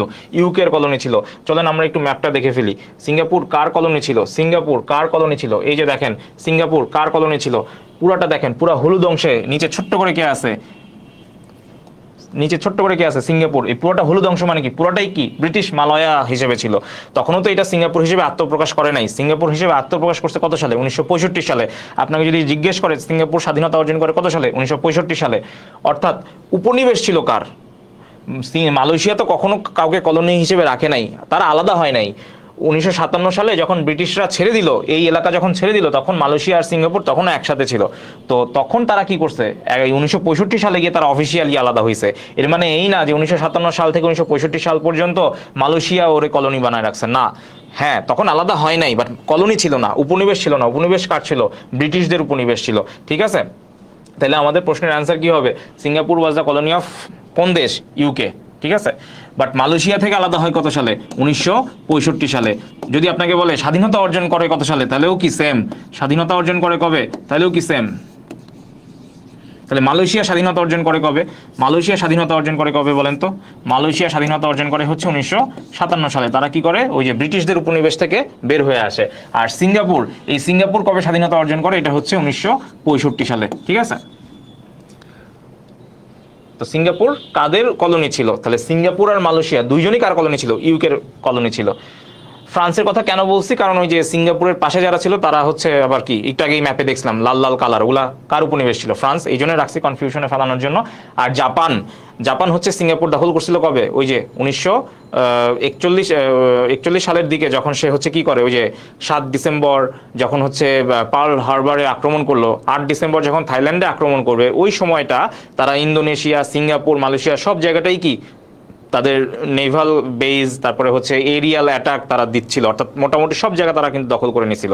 এইটারও ম্যাপ আপনি আমার আগের কোন একটা ক্লাসে পাবেন, যেখানে আমি দেখাইছিলাম যে জাপান কি একটা এবড়ো থেবড়ো অবস্থা করে ফেলছিল, কি একটা বিতিকিস্ত্রী অবস্থা করে ফেলছিল, মানে ওর সব লাগবে, মানে লিটারালি সব লাগবে। আমি যদি আপনাকে জাস্ট একটু বলি, এই যে এই ম্যাপটা দেখেন, এইখানে যে এই যে কাদামাটি কালারে যে ইন্দোনেশিয়া, সবুজ কালারের দুই পাশে যে মালয়েশিয়া, এখানে যে ব্রুনাই, তারপরে এই যে এখানে যে থাইল্যান্ড, তারপরে হচ্ছে কি ভিয়েতনাম, কম্বোডিয়া, লাওস, এই সব জায়গায় এতেই সে কি করছে? অ্যাটাক করছে।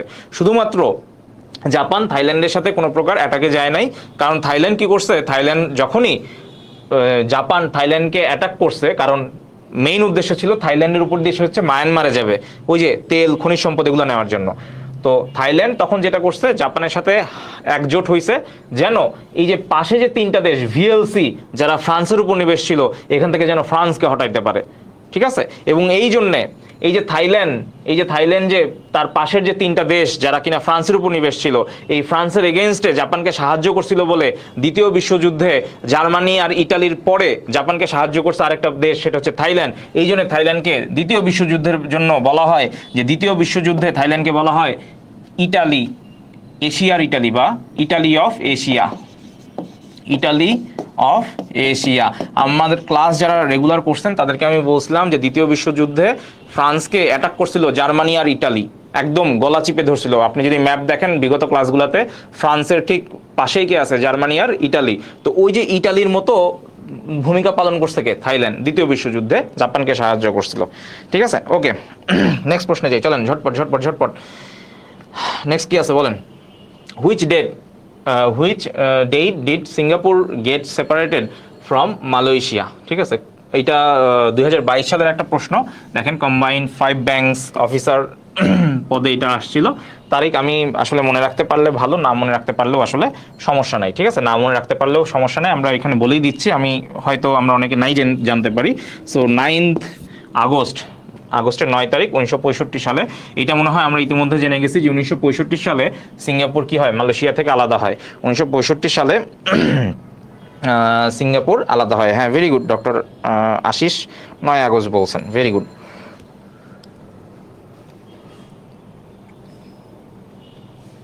আচ্ছা, তো বলেন তো 4 এপ্রিল কেন গুরুত্বপূর্ণ আমাদের জন্য? 4 এপ্রিল কেন গুরুত্বপূর্ণ বলেন তো? তারিখটা বাদ দিয়ে দিই, হ্যাঁ, তারিখটা আমি একটু বাদ দিয়ে দিলাম, তারিখটা আমরা এখানে দরকার এই মানে সালটা, সরি সালটা আমার দরকার নাই। 4 এপ্রিল কেন গুরুত্বপূর্ণ জানেন? কারণ 4 এপ্রিল হচ্ছে ইউএসএ বাংলাদেশকে স্বীকৃতি প্রদান করে। ঠিক আছে, এই যে 4 এপ্রিল, এই 4 এপ্রিল হচ্ছে ইউএসএ বাংলাদেশকে স্বীকৃতি প্রদান করে। ওকে, 9 সেপ্টেম্বর, 9 সেপ্টেম্বর নিয়ে আমরা গত ক্লাসে অনেক কথাবার্তা পড়ছি। তো আপনারা যেটা করবেন, আমার গত ক্লাসটা দেখে নেবেন। 9 সেপ্টেম্বর কেন গুরুত্বপূর্ণ এটা আমি গত ক্লাসে দেখাইছি অনেকগুলো কারণে। হ্যাঁ, 9 সেপ্টেম্বর গুরুত্বপূর্ণ, এবং এখানেও আমি কি বলবো, তারিখটা আমার এখানে দরকার নাই। হ্যাঁ, তারিখটা আপনার দরকার নাই, আপনি গত ক্লাস থেকে দেখে নেবেন কেন 9 সেপ্টেম্বর গুরুত্বপূর্ণ। 9 সেপ্টেম্বরেও অনেকগুলো ঘটনা ঘটছে যেটা আমরা গত ক্লাসে পড়াইছি। ঠিক আছে, 28 মে, 28 মে কেন গুরুত্বপূর্ণ বলেন তো? এই যে 28 মে কেন গুরুত্বপূর্ণ বলেন তো? বলেন 28 মে কেন গুরুত্বপূর্ণ? এখানেও আমরা কি করতে পারি, আমরা তারিখটা মুছে দিতে পারি। ঠিক আছে,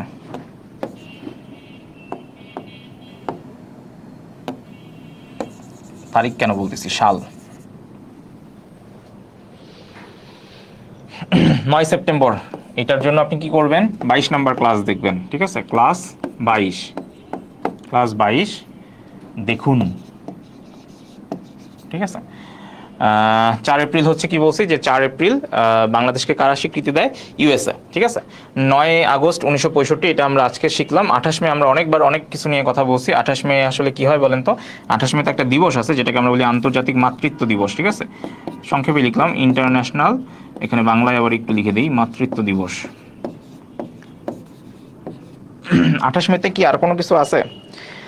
ওয়ালাইকুম আসসালাম আতিকা জামিলা, উনি মনে হয় মাত্র জয়েন করেছেন। ঠিক আছে, আমরা পরের প্রশ্নে চলে যাই। আচ্ছা, চলেন একটা ইংরেজিও পড়াই ফেলি। হ্যাঁ, সিঙ্গাপুর নিয়ে কথা বলতেছিলাম তো, ভাবলাম একটা ইংলিশ পড়াই ফেলি। খুব ইজি, দেখেন দেখি এটা কেউ পারেন কিনা। ঢাকা বিশ্ববিদ্যালয় 2015 সালে আসছে, the Singapore government wants to diversify its food sources dash of its high position in the global food security index. ঠিক আছে, আপনি একটু সেন্টেন্সটা আরেকবার পড়েন। The Singapore government wants to diversify its food sources dash of its high position in the global food security index. Okay, কি হবে বলেন? ওয়ালাইকুম আসসালাম খোকন, কেন আবার সালাম দিচ্ছেন? মাতৃত্ব দিবস শারমিন, ওকে ঠিক আছে, হ্যাঁ ভেরি গুড। খোকন সবার আগে অ্যান্সার করছেন, ইন স্পাইট অফ। ঠিক আছে, ভেরি গুড। একটু ইংলিশও পড়াই ফেললাম। হ্যাঁ, ইংলিশ তো পারি না, কি নাহলে এতদূর কেমন আসছে। যাই হোক, ইংলিশও একটু পড়াই ফেললাম। যে the Singapore government wants to diversify its food sources in spite of its high position in the global food security index. হ্যাঁ, ঢাকা ইউনিভার্সিটি 2015 সালের প্রশ্ন, বাট এটা যে কোনো সময় আমাদের এই বেসিকটা লাগতে পারে। আরে অস্থির, সেরা, সবাই পারে, জোস, আমরা ইংরেজি সবাই পারি। ওকে, এবার আমরা 36তম বিসিএস এবং মাধ্যমিক উচ্চ শিক্ষা অধিদপ্তর, মাধ্যমিক ও উচ্চ শিক্ষা অধিদপ্তর মাউসি যেটাকে বলে সংক্ষেপে, সেইখানকার একটা প্রশ্ন সলভ করে চলেন। এই যে আমরা বারবার যে আসিয়ানের কথা বলতেছিলাম, আসিয়ানের একটা দেশ লাওস, সেটার নাম আসছে যে লাওসের সরকারি নাম কি? ঠিক আছে, লাওসের সরকারি নাম কি? দেখেন এখানে কি আছে, যে peoples democratic Laos, peoples democratic republic, kingdom of Laos, republic of Laos, democratic republic of Laos. বলেন কোনটা লাওসের সরকারি নাম? ঝটপট বলেন।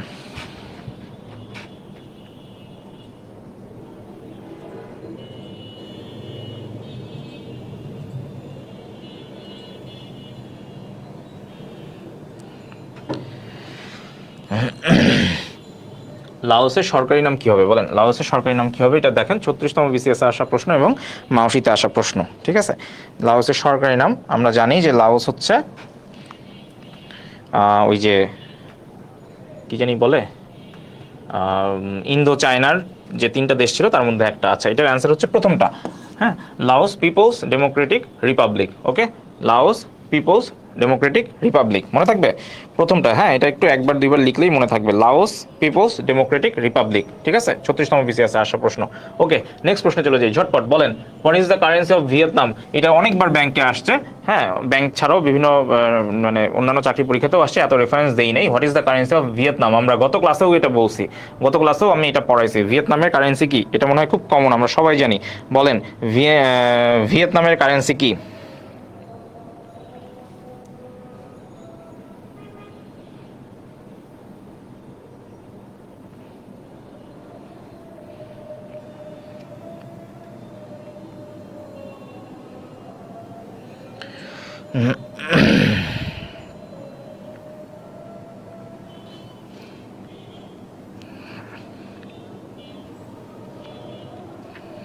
ভিয়েতনাম, হ্যাঁ আচ্ছা, যদি আপনাকে বলে ভিয়েতনামের কারেন্সি, তাহলে এটার অ্যান্সার হচ্ছে ডং। কিপ, এটাও আমি আপনাদেরকে আগে পড়াইছি, কিপ হচ্ছে লাওস যে দেশটা আছে সেইটার কারেন্সি। রুপিয়া, রুপিয়া হচ্ছে ইন্দোনেশিয়া, এটাও আমি বিগত ক্লাসে পড়াইছি, ইন্দোনেশিয়া, ঠিক আছে আগের ক্লাসগুলোতে আমি পড়াইছি ইন্দোনেশিয়া, রুপিয়া, ঠিক আছে। হ্যাঁ ডং, ভেরি গুড। বিশাল সাগর, এটা কিপ না, এটা ইয়া হবে, ওই ডং হবে। কিপ হচ্ছে লাওসের, হাসিব আমলা কিপ হচ্ছে লাওসের, ঠিক আছে। আর রিয়েল, রিয়েল এটা হচ্ছে কম্বোডিয়া, ঠিক আছে। কোন দেশ? কম্বোডিয়া, ওকে কম্বোডিয়া, ঠিক আছে কম্বোডিয়া, মনে থাকবে, ঠিক আছে। আরে সেরা, তানভীর জুবাইর পারছে।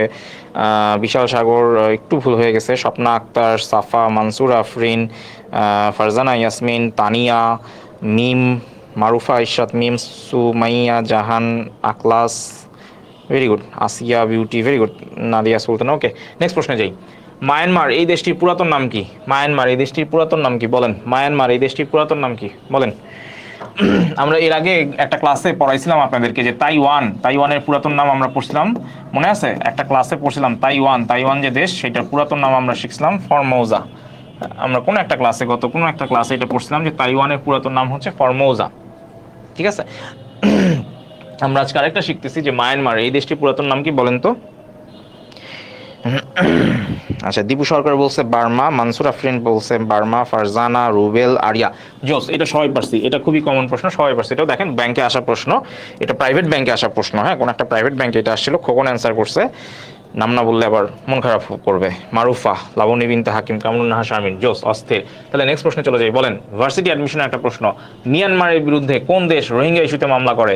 আচ্ছা, এটা শুধু ভার্সিটিতে আসা প্রশ্ন না, আমরা সবাই জানি এটা বিভিন্ন চাকরির পরীক্ষায় আসছে, আমি এখানে লিখে দিচ্ছি, বিভিন্ন মন্ত্রণালয়েও এই প্রশ্নটা আসছে, একদম রিসেন্ট প্রশ্ন তো, এবং এটা আসছে, ঠিক আছে। তো এক্সাক্ট রেফারেন্সটা আমার মনে নেই, বাট এটা চাকরির পরীক্ষাতেও আসে এবং এটা আমি আপনাদের ক্লাসে পড়াইছি এবং সলভ করাইছিলাম, যে কোনো একটা দেশে একটা রিসেন্ট ওআইসি সম্মেলন হয়েছে, কোনো একটা দেশে ওআইসি সম্মেলন হয়েছিল।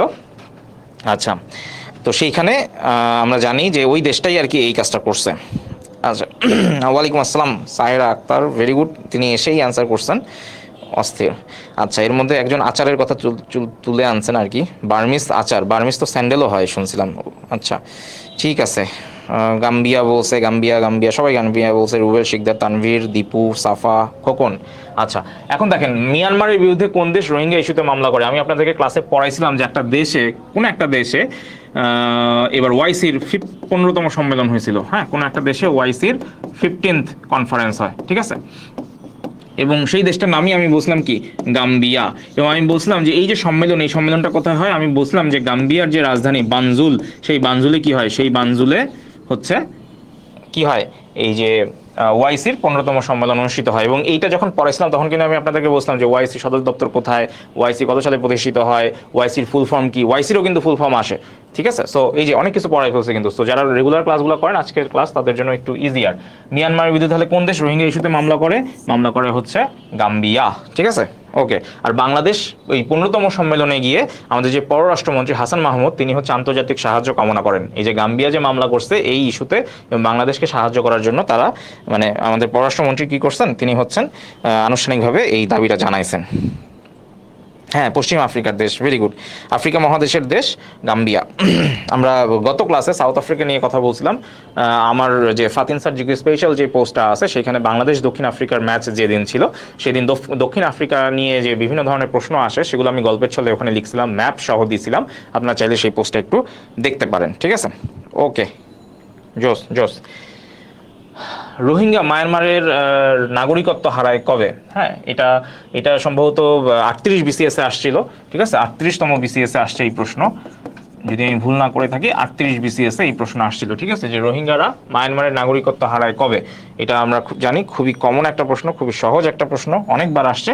1982 সালে। হ্যাঁ, 1982 সালে। স্বপ্ন আক্তার বলছেন 2016। ও মোর খোদা।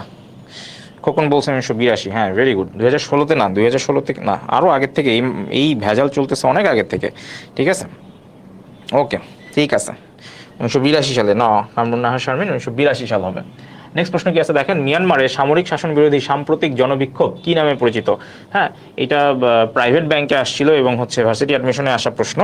তো দেখেন, মিয়ানমারে সামরিক শাসন বিরোধী যে সাম্প্রতিক জনবিক্ষোভ, সেটা আসলে কি নামে পরিচিত? ঠিক আছে, মিয়ানমারে কয়েকদিন আগেই একটা সামরিক বিক্ষোভ হয়, মানে সামরিক যে শাসন সেটার এগেইনস্টে একটা বিক্ষোভ হয়। হ্যাঁ, আচ্ছা, অনেক এই আগের প্রশ্নের অ্যান্সার সঠিক দিচ্ছেন। সাফা, সাগর, সাগর একটু ভুল করছেন, 83 বলছেন। দীপু ভুল করছেন, 83 বলছেন। ইয়াসির আরাফাত, সাজু, সাগরের পরে ঠিক করছেন। খোকন নিজে আগেও অ্যান্সার করছেন, দুইবার অ্যান্সার করছেন। Rubel Sikder, very good. আরোহী, ফারজানা, হাবিবা, সাহেরা, ওকে, আচ্ছা। তাহলে মিয়ানমারে সামরিক শাসন বিরোধী সাম্প্রতিক যে জনবিক্ষোভ, এটা কি নামে পরিচিত হয়েছে বলেন তো? এটা কি নামে পরিচিত হয়েছে? এইটা খোকন বলছেন মিয়ানমার গণতান্ত্রিক বসন্ত, ডক্টর আশিস বলছেন বসন্ত বিপ্লব। হুম, আচ্ছা। স্বপ্না আক্তার বলছেন যে বিপ্লবী বসন্ত, আহ, বসন্ত বিপ্লব বলছেন সীমা রায়। তানভীর বলছেন বিপ্লবী বসন্ত, বলার চেষ্টা করছেন। আচ্ছা, ঠিক আছে, এটার অ্যান্সার হচ্ছে বসন্ত বিপ্লব। হ্যাঁ, এটার অ্যান্সার হচ্ছে বসন্ত বিপ্লব, এটা সঠিক অ্যান্সার করছেন হচ্ছে ডক্টর আশিস। ঠিক আছে, আপনার জন্য থাকছে কিয়া কসমেটিক্সের পক্ষ থেকে পরিবেশ বান্ধব গাছ। আচ্ছা, লাবণী অ্যান্সার করছেন বসন্ত বিপ্লব, ভেরি গুড। রুবেল শিকদার বলছেন বসন্ত বিপ্লব, ভেরি গুড। খোকন ভুল করছেন, অনেকে অ্যান্সার করছেন। ওকে, সেরা সেরা, অস্থির। হ্যাঁ, উম্মে হাবিবা বলছেন, মেরিল বলছেন। ঠিক আছে, তাহলে আমরা নেক্সট প্রশ্নে চলে যাই। বলেন, মায়ানমারের মুদ্রার নাম কি? মায়ানমারের মুদ্রার নাম কি? এটা আমি অপশন দেই নাই, ইচ্ছা করে বলেন তো কি হইতে পারে। আমরা যেহেতু মায়ানমার নিয়ে কথা বলতেছি, অর্থাৎ আপনি একটু ভালো করে খেয়াল করেন, আমি কিন্তু আজকে আসিয়ান যে কান্ট্রিগুলো আছে সেই আসিয়ান কান্ট্রিগুলো নিয়ে একটু রিভিউ দিচ্ছি। ঠিক আছে, প্রথমে আমরা কি করছি, আজকের ক্লাসটা যদি আপনি ভাগ করেন, দুইটা ভাগ হইতে পারে। আমরা কি করছি, প্রথমে বাংলাদেশের কিছু ছোটখাটো কথাবার্তা বলছি, এরপরে ফুল ফর্ম নিয়ে কথা বলছি, এরপর কি আসিয়ান নিয়ে কথা বলতেছি। ঠিক আছে, সো দেখেন আপনি কিন্তু রিলেট করতে পারবেন। ঠিক আছে, ওকে, যাই যাই।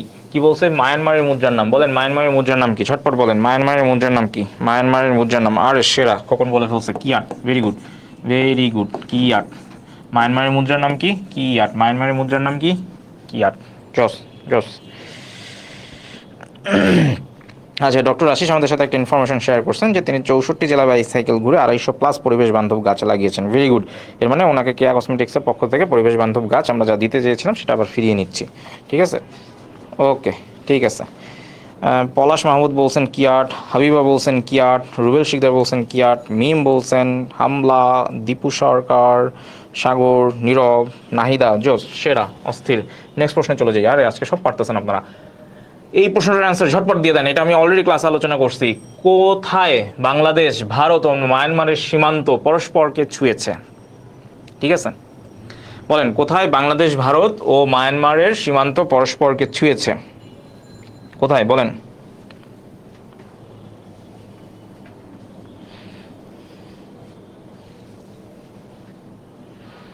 হ্যাঁ, শারিয়ার ভুটানের কারেন্সি হচ্ছে গুলট্রাম।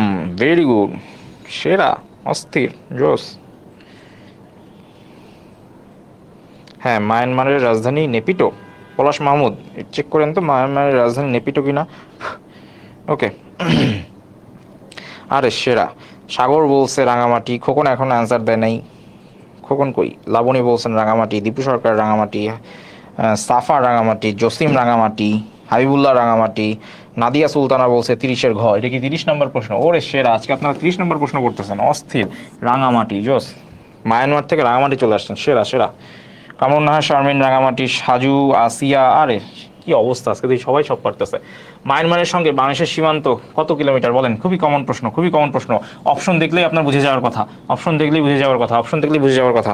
মায়ানমারের সঙ্গে বাংলাদেশের সীমান্ত, কারণ এই রোহিঙ্গা ইস্যুতে আমরা এত এগুলা নিউজ পেপার পড়ছি বা এত প্রশ্ন সলভ করছি, এটা বিশ্ববিদ্যালয়ে আসে এখান থেকে প্রশ্ন, আবার চাকরি পরীক্ষাতেও আসে। সো খুবই কমন একটা প্রশ্ন যে মায়ানমারের সঙ্গে বাংলাদেশের সীমান্ত কত কিলোমিটার, ঠিক আছে। আরে অস্থির, শাহরিয়া সবার আগে অ্যান্সার করছে, নীরব অ্যান্সার করছে, ডক্টর আশিস অ্যান্সার করছে, ইয়াসির আরাফাত অ্যান্সার করছে 271 কিলোমিটার। ভেরি গুড, অস্থির অস্থির। সীমা রায়, হাসিব আমলা, আরে সেরা, সব জোস জোস ভাই বোন আজকে ক্লাস করতেছে সবাই। ইনশাল্লাহ মাস 2-1-3-এর মধ্যেই চাকরি পেয়ে যাবে ইনশাল্লাহ। আরে মুক্তার হোসেন, বিশাল সাগর, সাফা, দীপু, সেরা, ভেরি গুড। মুক্তার হোসেন 2বার অ্যান্সার করছে। আরে এইরকম মানে ইয়া থাকলে তো 2বার চাকরি হয়ে যাবে 1 বছরে। আসিয়া বিউটি 271, সাজু 271, ইভা আগের প্রশ্নের অ্যান্সার করছেন, তাসমিন তাসমিন হোমায়রা ইভা রাঙামাটি, লিঙ্কন সুশীল 271, মাটির মানুষ 271। ওকে চলেন, the main source of income of Brunei is, দেখেন ওই যে ব্রুনাই, বলেন তো ব্রুনাই কোন দ্বীপে ছিল? মনে আছে ব্রুনাই কোন দ্বীপে ছিল? ওই যে একটা আইল্যান্ড পড়াইছিলাম, মনে আছে? আইল্যান্ড, এই আইল্যান্ডের 3টা দেশ ছিল, মনে আছে? কে কে? ব্রুনাই, এরপরে কে? মালয়েশিয়া, এরপরে কে ছিল? ইন্দোনেশিয়া। সংক্ষেপে লিখলাম না, থাক পুরোটাই লিখি, নাহলে ইন্ডিয়া মনে করবেন। ইন্ডিয়ার খেলা আছে একটু পরে না? কি জানি আজকে ক্লাসের শুরুতে বলছিল যে স্যার আজকে 8:30টার আগে ছেড়ে দিন, কারণ ডট ডট ডট, বুঝছি কি কারণে। হ্যাঁ, নামাজের কারণে তো না, নিশ্চয়ই খেলার কারণেই হয়তো। ওকে, তো ব্রুনাই, মালয়েশিয়া, ইন্দোনেশিয়া, এই যে 3টা দেশ আছে, এই 3টা দেশ কোন দ্বীপে? এই 3টা দেশ হচ্ছে বোর্নিও আইল্যান্ডে, ঠিক আছে। এই 3টা দেশ হচ্ছে বোর্নিও আইল্যান্ডে।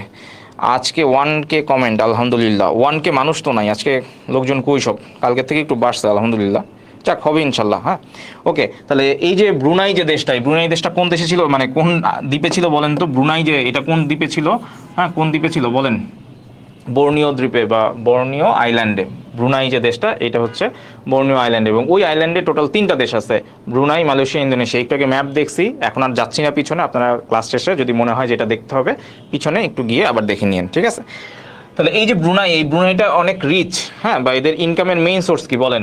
Mines of gold, petroleum, iron, অথবা কি ট্যুরিজম। এবং এইটা আপনার কাছে মনে হচ্ছে এই প্রশ্ন আবার কি আসে নাকি? হ্যাঁ আসে, Bangladesh house building finance corporation, ওইখানে আসছে এই প্রশ্নটা, এবং এটার অ্যান্সার হচ্ছে পেট্রোলিয়াম। এটার অ্যান্সার কি? পেট্রোলিয়াম। অ্যান্সার কি? আরে আল্লাহ, এই প্রশ্ন দেখে অ্যান্সার পারছে, সেরা সেরা, অস্থির। হয়েছে কি আজকে, এদের খাইছে কি আজকে? মুক্তার হোসেন ভুল অ্যান্সার দিচ্ছেন, টপি আক্তার বলছেন পেট্রোলিয়াম, দীপু সরকার, ইয়াসির ভুল অ্যান্সার হয়েছে। আচ্ছা, অনেকে পেট্রোলিয়াম বলছেন অবশ্য। ওকে, ভেরি গুড, থ্যাংক ইউ। ঠিক আছে, ওকে। তাহলে ব্রুনাইয়ের আসলে মেইন ইয়াটা কি আমরা জানি, মোটামুটি মালয়েশিয়া বা ইন্দোনেশিয়া বা ব্রুনাই এরা আসলে বাংলাদেশের থেকেও অনেক বেশি এখন আগায় গেছে। আপনি যদি, অনেকেই আমরা মালয়েশিয়া যাই, ইন্দোনেশিয়া যাই, হ্যাঁ এখন যাইয়েন না, এখন ঈদের সময় বা ঈদের পরে এখন অনেক বেশি চাপ থাকবে, অনেক বেশি খরচ চাপাতির ব্যাপার আছে। ইনশাল্লাহ আপনারা চাকরি বাকরি পাবেন এই বছরের মধ্যে, এবং তারপরেই কিন্তু আপনারা চলে যাবেন একটা ট্যুরে, তাই না, সেলিব্রেট করতে। তো যখন যাবেন দেখবেন মালয়েশিয়া মোটামুটি বেশ মানে কিছু কিছু জায়গায় দেখবেন খরচ বাংলাদেশের থেকেও কম। তো এবং ব্রুনাইতে যদি যাওয়ার সুযোগ হয়, যেহেতু পাশাপাশি সব, বা সিঙ্গাপুরেও যদি যান, মালয়েশিয়ার ঠিক পাশেই সিঙ্গাপুর, তো এই দেশগুলোতে দেখবেন মোটামুটি বাংলাদেশের চেয়ে লিভিং কস্ট খুব কম, এবং অনেক বেশি এরা আগায় গেছে, উন্নত হয়ে গেছে। তো আমরাও আসলে ইনশাল্লাহ সেই পথেই আছি। তো ব্রুনাই আসলে বেসিক্যালি তাদের মেইন হচ্ছে পেট্রোলিয়াম, ঠিক আছে। ওকে, অনেকে অ্যান্সার করছেন, মানসুরা, জসিম, তাসমিন, ইভা, কামরুন্নাহ, শারমিন। ওকে, সেরা। Which of the following islands is divided into Brunei, Indonesia, Malaysia? এই যে দেখেন এই প্রশ্নটা আসছে, কোথায় আসছে? কম্বাইন্ড ব্যাংকে আসছে, ঠিক আছে। কম্বাইন্ড ব্যাংকে এই প্রশ্ন আসছে। এইটা নিয়ে আমি একটু আগেও, এই যে আগের স্লাইডেও কথা বললাম, এটা আমি আর কিছুই বলবো না, এটা আপনাদের পারা উচিত। প্রশ্নটা হচ্ছে, যদি বাংলায় করি, তাহলে কোন আইল্যান্ডটা ব্রুনাই, ইন্দোনেশিয়া এবং মালয়েশিয়া এই 3টা দেশে, এই 3টা দেশকে ধারণ করছে, ঠিক আছে। অর্থাৎ কোন আইল্যান্ড এই ব্রুনাই, ইন্দোনেশিয়া, মালয়েশিয়া, হ্যাঁ সব জায়গায় আছে। আচ্ছা, আসিয়া বিউটি বলছে জি স্যার ইনশাল্লাহ। আচ্ছা আচ্ছা, উনি আর কি বিদেশ যাওয়ার ব্যাপারে ইনশাল্লাহ বলছে, ভেরি গুড, চাকরি হবে ইনশাল্লাহ, হয়েও যাবে। আচ্ছা, এটা আমরা বুঝে গেছি, আইল্যান্ড অফ বর্নিও, এটা নিয়ে অলরেডি অনেকক্ষণ কথা বলছি। নেক্সট প্রশ্নে চলে যাই। ও রে সেরা, কি সুন্দর একটা ছবি, চলেন দেখি কি আছে এইখানে। আচ্ছা তাহলে চলেন, আমাদের আইল্যান্ড কোনটা? এই যে পুরাটা,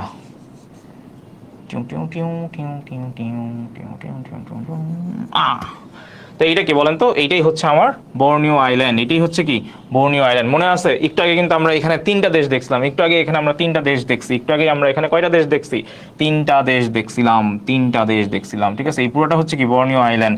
আমি যদি একটু মাঝখানে মার্ক করি, আমি আপনাকে একটু দেখাই দেই কোথায় আসলে ইয়াটা হয়েছে। এই যে দেখেন কালো যে দাগটা টানলাম, হ্যাঁ এই যে কালো যে দাগটা টানছি, নিচে হচ্ছে আপনার কি ইন্দোনেশিয়া, উপরে হচ্ছে মালয়েশিয়া। ঠিক আছে, ওকে বুঝতে পারছি। জাস্ট আমি ছোট্ট করে লিখি, এখানে হচ্ছে কি আই, আই দিয়ে কি বোঝাচ্ছে ইন্দোনেশিয়া। তাহলে এখানে কি হবে বলেন তো, এই যে এখানে কে, এখানে হচ্ছে এম, এম মানে কি মালয়েশিয়া। আচ্ছা এখন বলবেন ব্রুনাই কই, ব্রুনাই একটু ছোট তো, ব্রুনাই হচ্ছে এই যে এই জায়গাটায়, এই যে এই জায়গাটায় হচ্ছে ব্রুনাই। এই যে গোলাপি কালারে আমি যে দাগটা দিছি ওইখানেই কে আছে, ওইখানেই আছে হচ্ছে এই যে গোলাপি কালারে যে দাগটা দিছি এইখানেই আছে কি বি, বি মানে হচ্ছে ব্রুনাই। ঠিক আছে, এই যে এখানে লেখাও আছে, এই যে এখানে লেখাও আছে ব্রুনাই। তো এই পুরো দ্বীপটাই হচ্ছে কি, এই পুরো দ্বীপটাই হচ্ছে বর্নিও আইল্যান্ড, এবং এখানে আসলে তিনটা দেশ আছে, ইন্দোনেশিয়া, মালয়েশিয়া আর কি Brunei. Clear? Thank you Asia Beauty, আপনারা অসাধারণ, এই জন্য ক্লাসও অসাধারণ হয়। Thank you. ওকে, তো এই যে এটা মনে আছে, এই যে সুমাত্রা দ্বীপ, আমি আমার আগের ক্লাসে আমি পড়াইছিলাম যে সুমাত্রা দ্বীপ কোথায় অবস্থিত, ইন্দোনেশিয়াতে। এই যে জাভা, এই যে জাভা, জাভা দ্বীপ কোথায় অবস্থিত, ইন্দোনেশিয়াতে। ঠিক আছে, এগুলো কিন্তু আগের ক্লাসগুলোতে পড়াইছি। ওকে, ঠিক আছে। এই যে এখানে আছে ভিয়েতনাম, বলেন তো ভিয়েতনামের ইয়া কোনটা, ক্যাপিটাল কোনটা, এই যে হো চি মিন। ঠিক আছে, এই যে কম্বোডিয়া, কম্বোডিয়ার এই যে এখানে রাজধানীর নাম লেখা আছে, আমি বলছি যদি কখনো কোনো ম্যাপে স্টার চিহ্ন থাকে তাহলে একটা রাজধানী বোঝায়। হ্যাঁ, এই যে থাইল্যান্ড, থাইল্যান্ডের রাজধানী ব্যাংকক, স্টার চিহ্ন দেওয়া আছে। বুঝতে পারছি? ওকে, যাই হোক এগুলো আমরা কথা বলছি একটু আগে, সো আমরা যাই নেক্সটে যাই।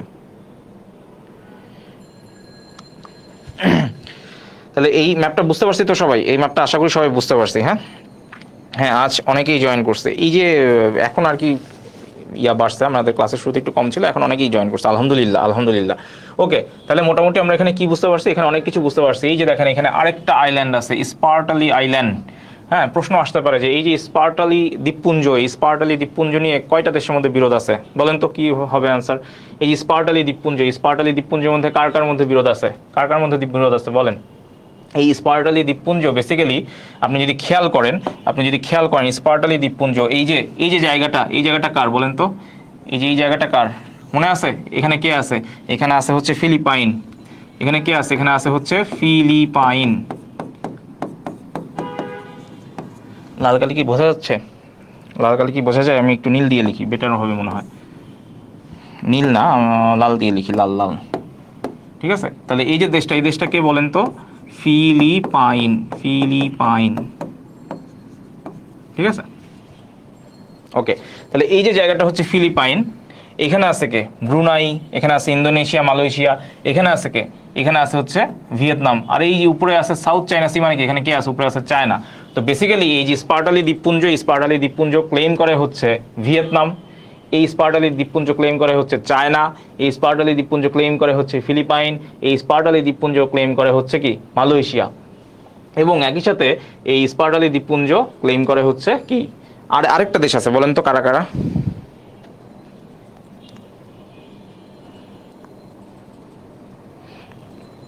বলেন তো স্পার্টালি দ্বীপপুঞ্জ। একটা প্রশ্ন আসতে পারে যে স্পার্টালি দ্বীপপুঞ্জ নিয়ে আসলে কোন কোন দেশের মধ্যে গ্যাঞ্জাম আছে, স্পার্টালি দ্বীপপুঞ্জ। ঠিক আছে, বা কারা ক্লেম করে, যেমন শাখালিন দ্বীপপুঞ্জের কথা বলছিলাম, যে শাখালিন দ্বীপপুঞ্জ আসলে কারা ক্লেম করে, রাশিয়া এবং জাপান, বাট তার মালিকানা কার কাছে, তার মালিকানা হচ্ছে রাশিয়ার হাতে। ঠিক আছে, তো আমি যদি আপনাকে বলি, ধরেন আমরা যদি আগের একটা ম্যাপে যাই, ধরেন উপরের দিকের একটা ম্যাপে যাই, উপরের দিকের একটা ম্যাপে যাই, তাহলে আরেকটু ক্লিয়ার করে বুঝাইতে পারবো। ওকে, দেখেন এই যে ম্যাপটা, ঠিক আছে, এই ম্যাপটাতে আসেন, এই ম্যাপটাতে যা যা ছিল আমি পুরোটা কি করতেছি, পুরোটা একটু মুছে দেই। ঠিক আছে, পুরোটা মুছে দিব, পুরোটা মুছে দিলেই মনে হয় ক্লিয়ার হবে। ধরেন এইখানে আমার এই যে স্পার্টালি দ্বীপপুঞ্জ হচ্ছে এই জায়গাটায় আছে। ঠিক আছে, এই জায়গাটায় কে আছে, স্পার্টালি দ্বীপপুঞ্জ। ওকে, এই জায়গাটায় আছে হচ্ছে আমার স্পার্টালি দ্বীপপুঞ্জ। আচ্ছা, এটা কি কপি করা যাবে আরেকটা স্লাইড, হ্যাঁ কপি করে ফেলছি। ওকে, তাহলে এটা হারাই যাচ্ছে না। যেটা দাগানো ছিল সবগুলো থাকতেছে। ওকে, এখন আমি যেটা করতেছি আমি পুরোটা ক্লিন করে দিই। ও সরি,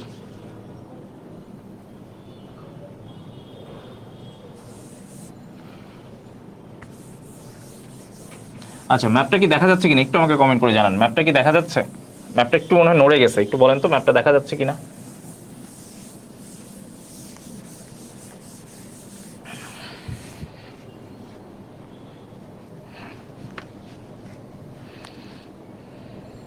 আচ্ছা, খেয়াল করেন এখানে কারা কারা আছে বলেন তো, এখানে কে কে আছে বলেন, চলেন দেখি কে কে আছে। ম্যাপ ভালো করে শিখলে আমাদের আসলে অনেক ইজি হয়ে যায়। একদম দেখেন এইখানে আছে হচ্ছে, ধরেন এইখানে কি আমার ফিলিপাইন দ্বীপপুঞ্জ, ঠিক আছে, এটা হচ্ছে আমার কি ফিলিপাইন দ্বীপ, স্পার্টালি দ্বীপপুঞ্জ, ঠিক আছে, এটা হচ্ছে আমার স্পার্টালি দ্বীপপুঞ্জ, ঠিক আছে। ওকে, তাহলে নামটা লিখে ফেলি,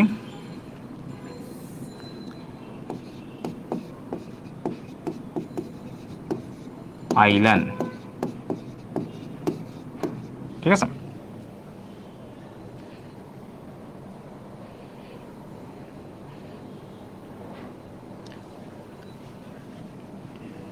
আচ্ছা এইটা স্প্রাটালি, হ্যাঁ স্প্রাটালি দ্বীপপুঞ্জ। আচ্ছা নামের বানানটা একটু ঠিক করে নেই, স্প্রাটালি আইল্যান্ড, ঠিক আছে, ধরেন এই হলো আমার আইল্যান্ড, ঠিক আছে। এখন কথা হইতেছে আপনি যদি একটু খেয়াল করেন যে এই যে আইল্যান্ডের পাশে কে আছে, দেখেন এখানে কে আছে, এখানে আছে ফিলিপাইন, এখানে কে আছে, এখানে আছে হচ্ছে ভিয়েতনাম, এখানে কে আছে, এখানে আছে হচ্ছে মালয়েশিয়া। মালয়েশিয়া কিন্তু দুই দিক থেকে ওকে পাচ্ছে, এই দিক থেকেও অ্যাটাক করতে পারতেছে, মানে ক্লেম করতে পারতেছে যে আমার তো কাছে, আমার দ্বীপপুঞ্জটা আসলে এত ছোট না, অনেক বড়, সো মালয়েশিয়াও ক্লেম করতে পারে। এবং এখানে আছে কে,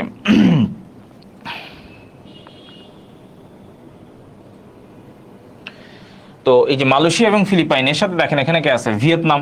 আচ্ছা এখন কথা হচ্ছে এই যে দেশটাকে বলেন তো, এই যে দেশটা বলেন তো, এই যে দেশটা, এবং এইটাও কিন্তু চায়নার, এখানে কে আছে, এখানে কে আছে, এখানে আছে চায়না। আর এইখানে যে ভদ্রলোক আছে, এই ভদ্রলোকটাকে আমি একটু কালার চেঞ্জ করে দিই, এই যে ভদ্রলোক এইটাকে, এইটা হচ্ছে তাইওয়ান, ঠিক আছে, এটাকে তাইওয়ান। ওকে, তাহলে এই যে ছোট্ট যে দেশটা তাইওয়ান, যেটার পূর্বের নাম ছিল ফরমোসা, আমরা একটু আগে পড়ছি, তাহলে দেখেন টোটাল কয়টা দেশ হইলো, চায়নারও কাছে হয়, ঠিক আছে, তাইওয়ানেরও কাছে হয়, ফিলিপাইনের একদম পাশে, ভিয়েতনামের একদম পাশে, আবার এখানে কি মালয়েশিয়া, এই যে মালয়েশিয়া, এই মালয়েশিয়ারও কি, এই যে মালয়েশিয়া, মালয়েশিয়ারও কি পাশে। তাহলে আপনি ওকে যদি প্রশ্ন করে যে স্প্রাটালি দ্বীপপুঞ্জ নিয়ে কোন কোন দেশের মধ্যে বিরোধ আছে, বা স্প্রাটালি দ্বীপপুঞ্জ কোন কোন দেশ ক্লেম করে, আপনি বলেন তো কয়টা দেশ পাইলেন। আপনি সবার প্রথমে পাইলেন চায়না, বড় দেশ, তাই ওকে বড় ভাইকে আগে রাখলাম। চায়নার পাশে ছোট ভাই আছে তাইওয়ান, ঠিক আছে, এই যে চায়না তাইওয়ান, ঠিক আছে, এই হলো আমার কি দ্বীপপুঞ্জ, এই হলো আমার দ্বীপপুঞ্জ। খেয়াল করেন চায়না আছে, তাইওয়ান আছে, এরপরে আছে কে, 3 নম্বরে আছে ফিলিপাইন, 3 নম্বরে আছে ফিলিপাইন, ঠিক আছে। 4 নম্বরে কি আছে বলেন, এই যে 4 নম্বরে সোজা সোজা একদম সোজা, এই যে মালয়েশিয়া, সবুজ অংশ মানেই কি মালয়েশিয়া, এই যে সবুজ অংশ মানেই কি মালয়েশিয়া, সবুজ অংশ মানেই কি মালয়েশিয়া। 4 নম্বরে কি আছে, মালয়েশিয়া। 5 নম্বরে কে আছে বলেন তো, 5 নম্বরে এই যে দেখেন ভিয়েতনামকে ভুলে গেছেন, এই যে ভিয়েতনাম তো একদম কাছে, সো ভিয়েতনাম।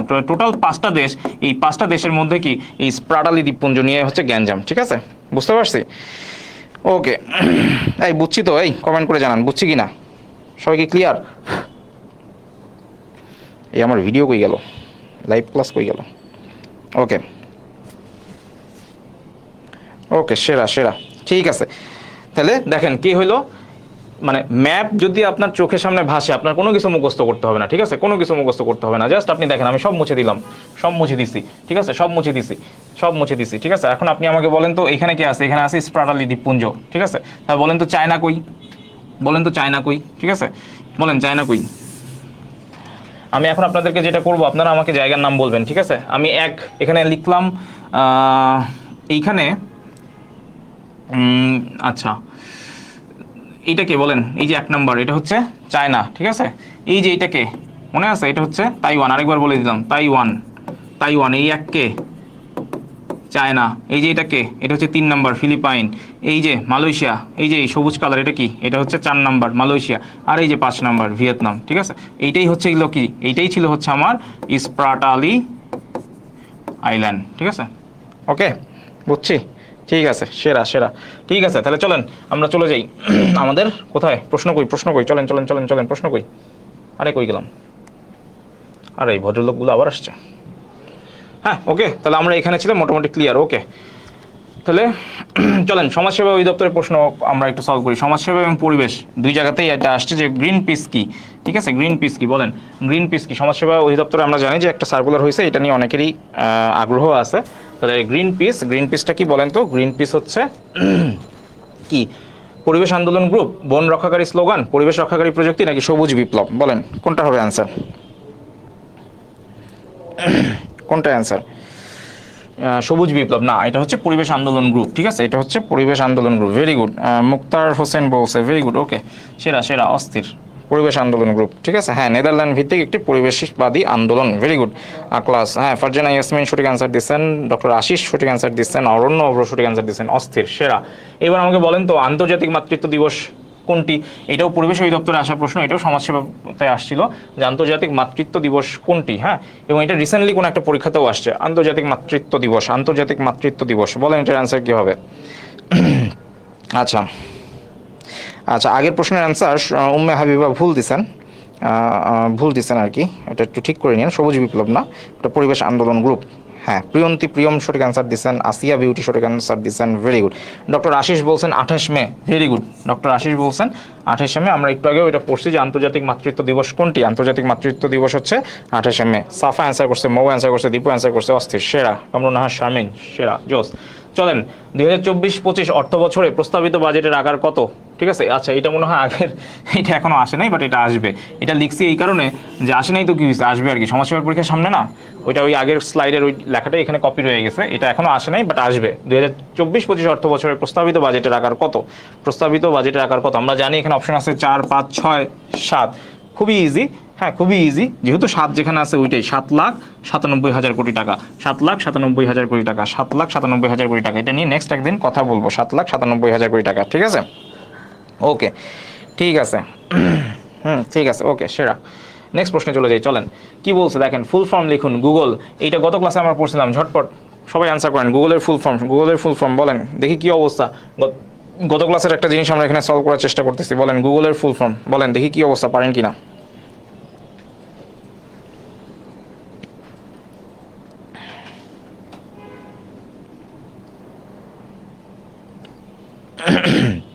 মনে আছে গত ক্লাসে পড়াইছিলাম গুগলের ফুল ফর্ম কি? Global organisation, global organisation of, global organisation of oriented group, oriented group. তাহলে কি হলো দেখেন, কয়টা হয়েছে এখন পর্যন্ত, কাউন্ট করেন তো কয়টা অক্ষর পাইছেন। এই যে বড় হাতের জি পাইছি, বড় হাতের ও পাইছি, বড় হাতের ও পাইছি, আবার কি বড় হাতের জি পাইছি, অর্থাৎ এই যে গুগ পর্যন্ত হয়েছে, এরপরে এল ই এটা বাকি আছে। তাহলে কি করবেন? Global organisation of oriented group of language of art, ঠিক আছে, অর্থাৎ কমপ্লিট হয়ে গেল আমাদের 16 আনা 16 কলা পূর্ণ হয়ে গেল, ঠিক আছে, গুগল, ওকে। আরে সেরা, কি অবস্থা। রাব্বানি বলছে আমাদের রংপুরের জন্য 1 টাকাও নাই, কি বলে বাজেটে 1 টাকাও নাই, কি হয়, আয় হায়। সাহেরা আক্তার, পলাশ মাহমুদ, মুনমুন নাহার, রাসেল সরকার, ভেরি গুড, সেরা সেরা, ওকে। নেক্সট প্রশ্নে যাই, কি বলছে দেখেন, গুগলের জনককে, গত ক্লাসে পড়ছিলাম গুগলের জনককে, Mark Zuckerberg, Larry Page, Sergey Brin, সার্হি, মনে আছে কিনা একটু দেখেন তো, মনে আছে কিনা, গত ক্লাসে পড়াইছিলাম, গত ক্লাসে পড়াইছিলাম গুগলের জনক, হ্যাঁ, গত ক্লাসে পড়াইছিলাম, এই যে এই দুই ভদ্রলোক, এই দুই ভদ্রলোক, আমরা বলছিলাম যে এই দুই ভদ্রলোকই কি, একজন 3% শেয়ার হোল্ডার, আরেকজন কি, আরেকজন হচ্ছে 3% শেয়ার হোল্ডার। তাহলে বলেন তো গুগলের সবচেয়ে বেশি শেয়ার হোল্ডার কার? গুগলের সবচেয়ে বেশি শেয়ার এখন বর্তমানে আছে হচ্ছে ভ্যানগার্ড গ্রুপের, এবং আরেকটা হচ্ছে ভ্যানগার্ড গ্রুপ, আরেকটা সম্ভবত রক সামথিং রক, এরকম একটা গ্রুপ আছে। তো এই ভ্যানগার্ড গ্রুপ এরা হচ্ছে ইসরায়েলের যে সমরাস্ত্র কারখানা আছে সেখানে কি করে, সেখানে হচ্ছে ডোনেশন দেয়, ঠিক আছে। তাহলে কি আজকে থেকে গুগল ইউজ করবেন না বন্ধ করে দিবেন, বলেন। হ্যাঁ, অনেকে অ্যান্সার করছেন সি, গুগলের জনক হচ্ছে ল্যারি পেজ ও সার্জি ব্রিন, হ্যাঁ, ভেরি গুড, সেরা সেরা, ওকে। আচ্ছা, তাহলে কি জানি বলতেছিলাম যে এই যে একজন হচ্ছে, ইনি হচ্ছে কি ল্যারি পেজ, আর হচ্ছে সার্জি ব্রিন, দুজনেরই আসলে গুগলে এখন 3% করে এরা শেয়ার হোল্ডার। এবং আমরা জানি যে গুগল কি করছে, গুগল হচ্ছে অ্যাপল, অ্যালফাবেট যে ইনকর্পোরেশন আছে তাদেরকে হচ্ছে এটার সাবসিডিয়ারি বানাই দিছে, এবং গুগলের এখন ম্যাক্সিমাম শেয়ার হোল্ডার হচ্ছে ভ্যানগার্ড আর হচ্ছে ব্ল্যাক রক নামে একটা প্রতিষ্ঠান আছে। তো এই যে ব্ল্যাক রক এবং ভ্যানগার্ড এরা দুইটাই হচ্ছে কি ইসরায়েলকে সাপোর্ট দেয়, ডোনেশন দেয়, ঠিক আছে। ওকে, যেই হোক, নেক্সট প্রশ্নে যাই। গুগলের প্যারেন্ট কোম্পানির নাম কি? গত ক্লাসের জিনিস মনে আছে, অ্যালফাবেট ইনকর্পোরেশন। একটু আগেও আমি এই নামটা উচ্চারণ করছি যে গুগল কি করছে এখন, ওই যে তারা হচ্ছে সিইও নাই, তারা হচ্ছে সাবসিডিয়ারি দিয়ে দিছে অ্যালফাবেট ইনকর্পোরেশনকে, ঠিক আছে। ওকে, নেক্সট প্রশ্নে কি আছে দেখেন, আফিম যুদ্ধ, গত ক্লাসের জিনিস, দেখি মনে আছে কিনা। আফিম যুদ্ধ হয়েছিল কোন দুইটা দেশের মধ্যে বলেন? আফিম যুদ্ধ মনে আছে? আফিম যুদ্ধ আমি বলছিলাম 1839 সালে এই আফিম যুদ্ধ শুরু হয় এবং শেষ হয় কত সালে? 1842 সালে, ঠিক আছে। কোনো একটা দেশ আর একটা দেশে আফিমের ব্যবসা করতে যাচ্ছিল, তো স্বাভাবিকভাবেই যে দেশে ব্যবসা করতে যাচ্ছিল সেই দেশ বাধা দেয়, তখনই হচ্ছে এই যুদ্ধটা লাগে। তো প্রথমে আসলে ওই যে নৌপথে একটা সংঘর্ষ বাধে, সেই সংঘর্ষটাই আসলে পরবর্তীতে যুদ্ধের রূপ নেয়, যেটা 3 বছর স্থায়ী হয়। কোন দুইটা দেশের মধ্যে ছিল বলেন তো? এই আফিম যুদ্ধ সংঘটিত হয় কোন দুইটা দেশের মধ্যে? ঢাকা বিশ্ববিদ্যালয়ের ইউনিটে আসা প্রশ্ন, এই আফিম যুদ্ধ কোন দুইটা দেশের মধ্যে অনুষ্ঠিত হয় বলেন তো? চীন ও যুক্তরাষ্ট্র? না, চীন ও যুক্তরাজ্য, চীন ও যুক্তরাজ্য, ঠিক আছে, ইউকে।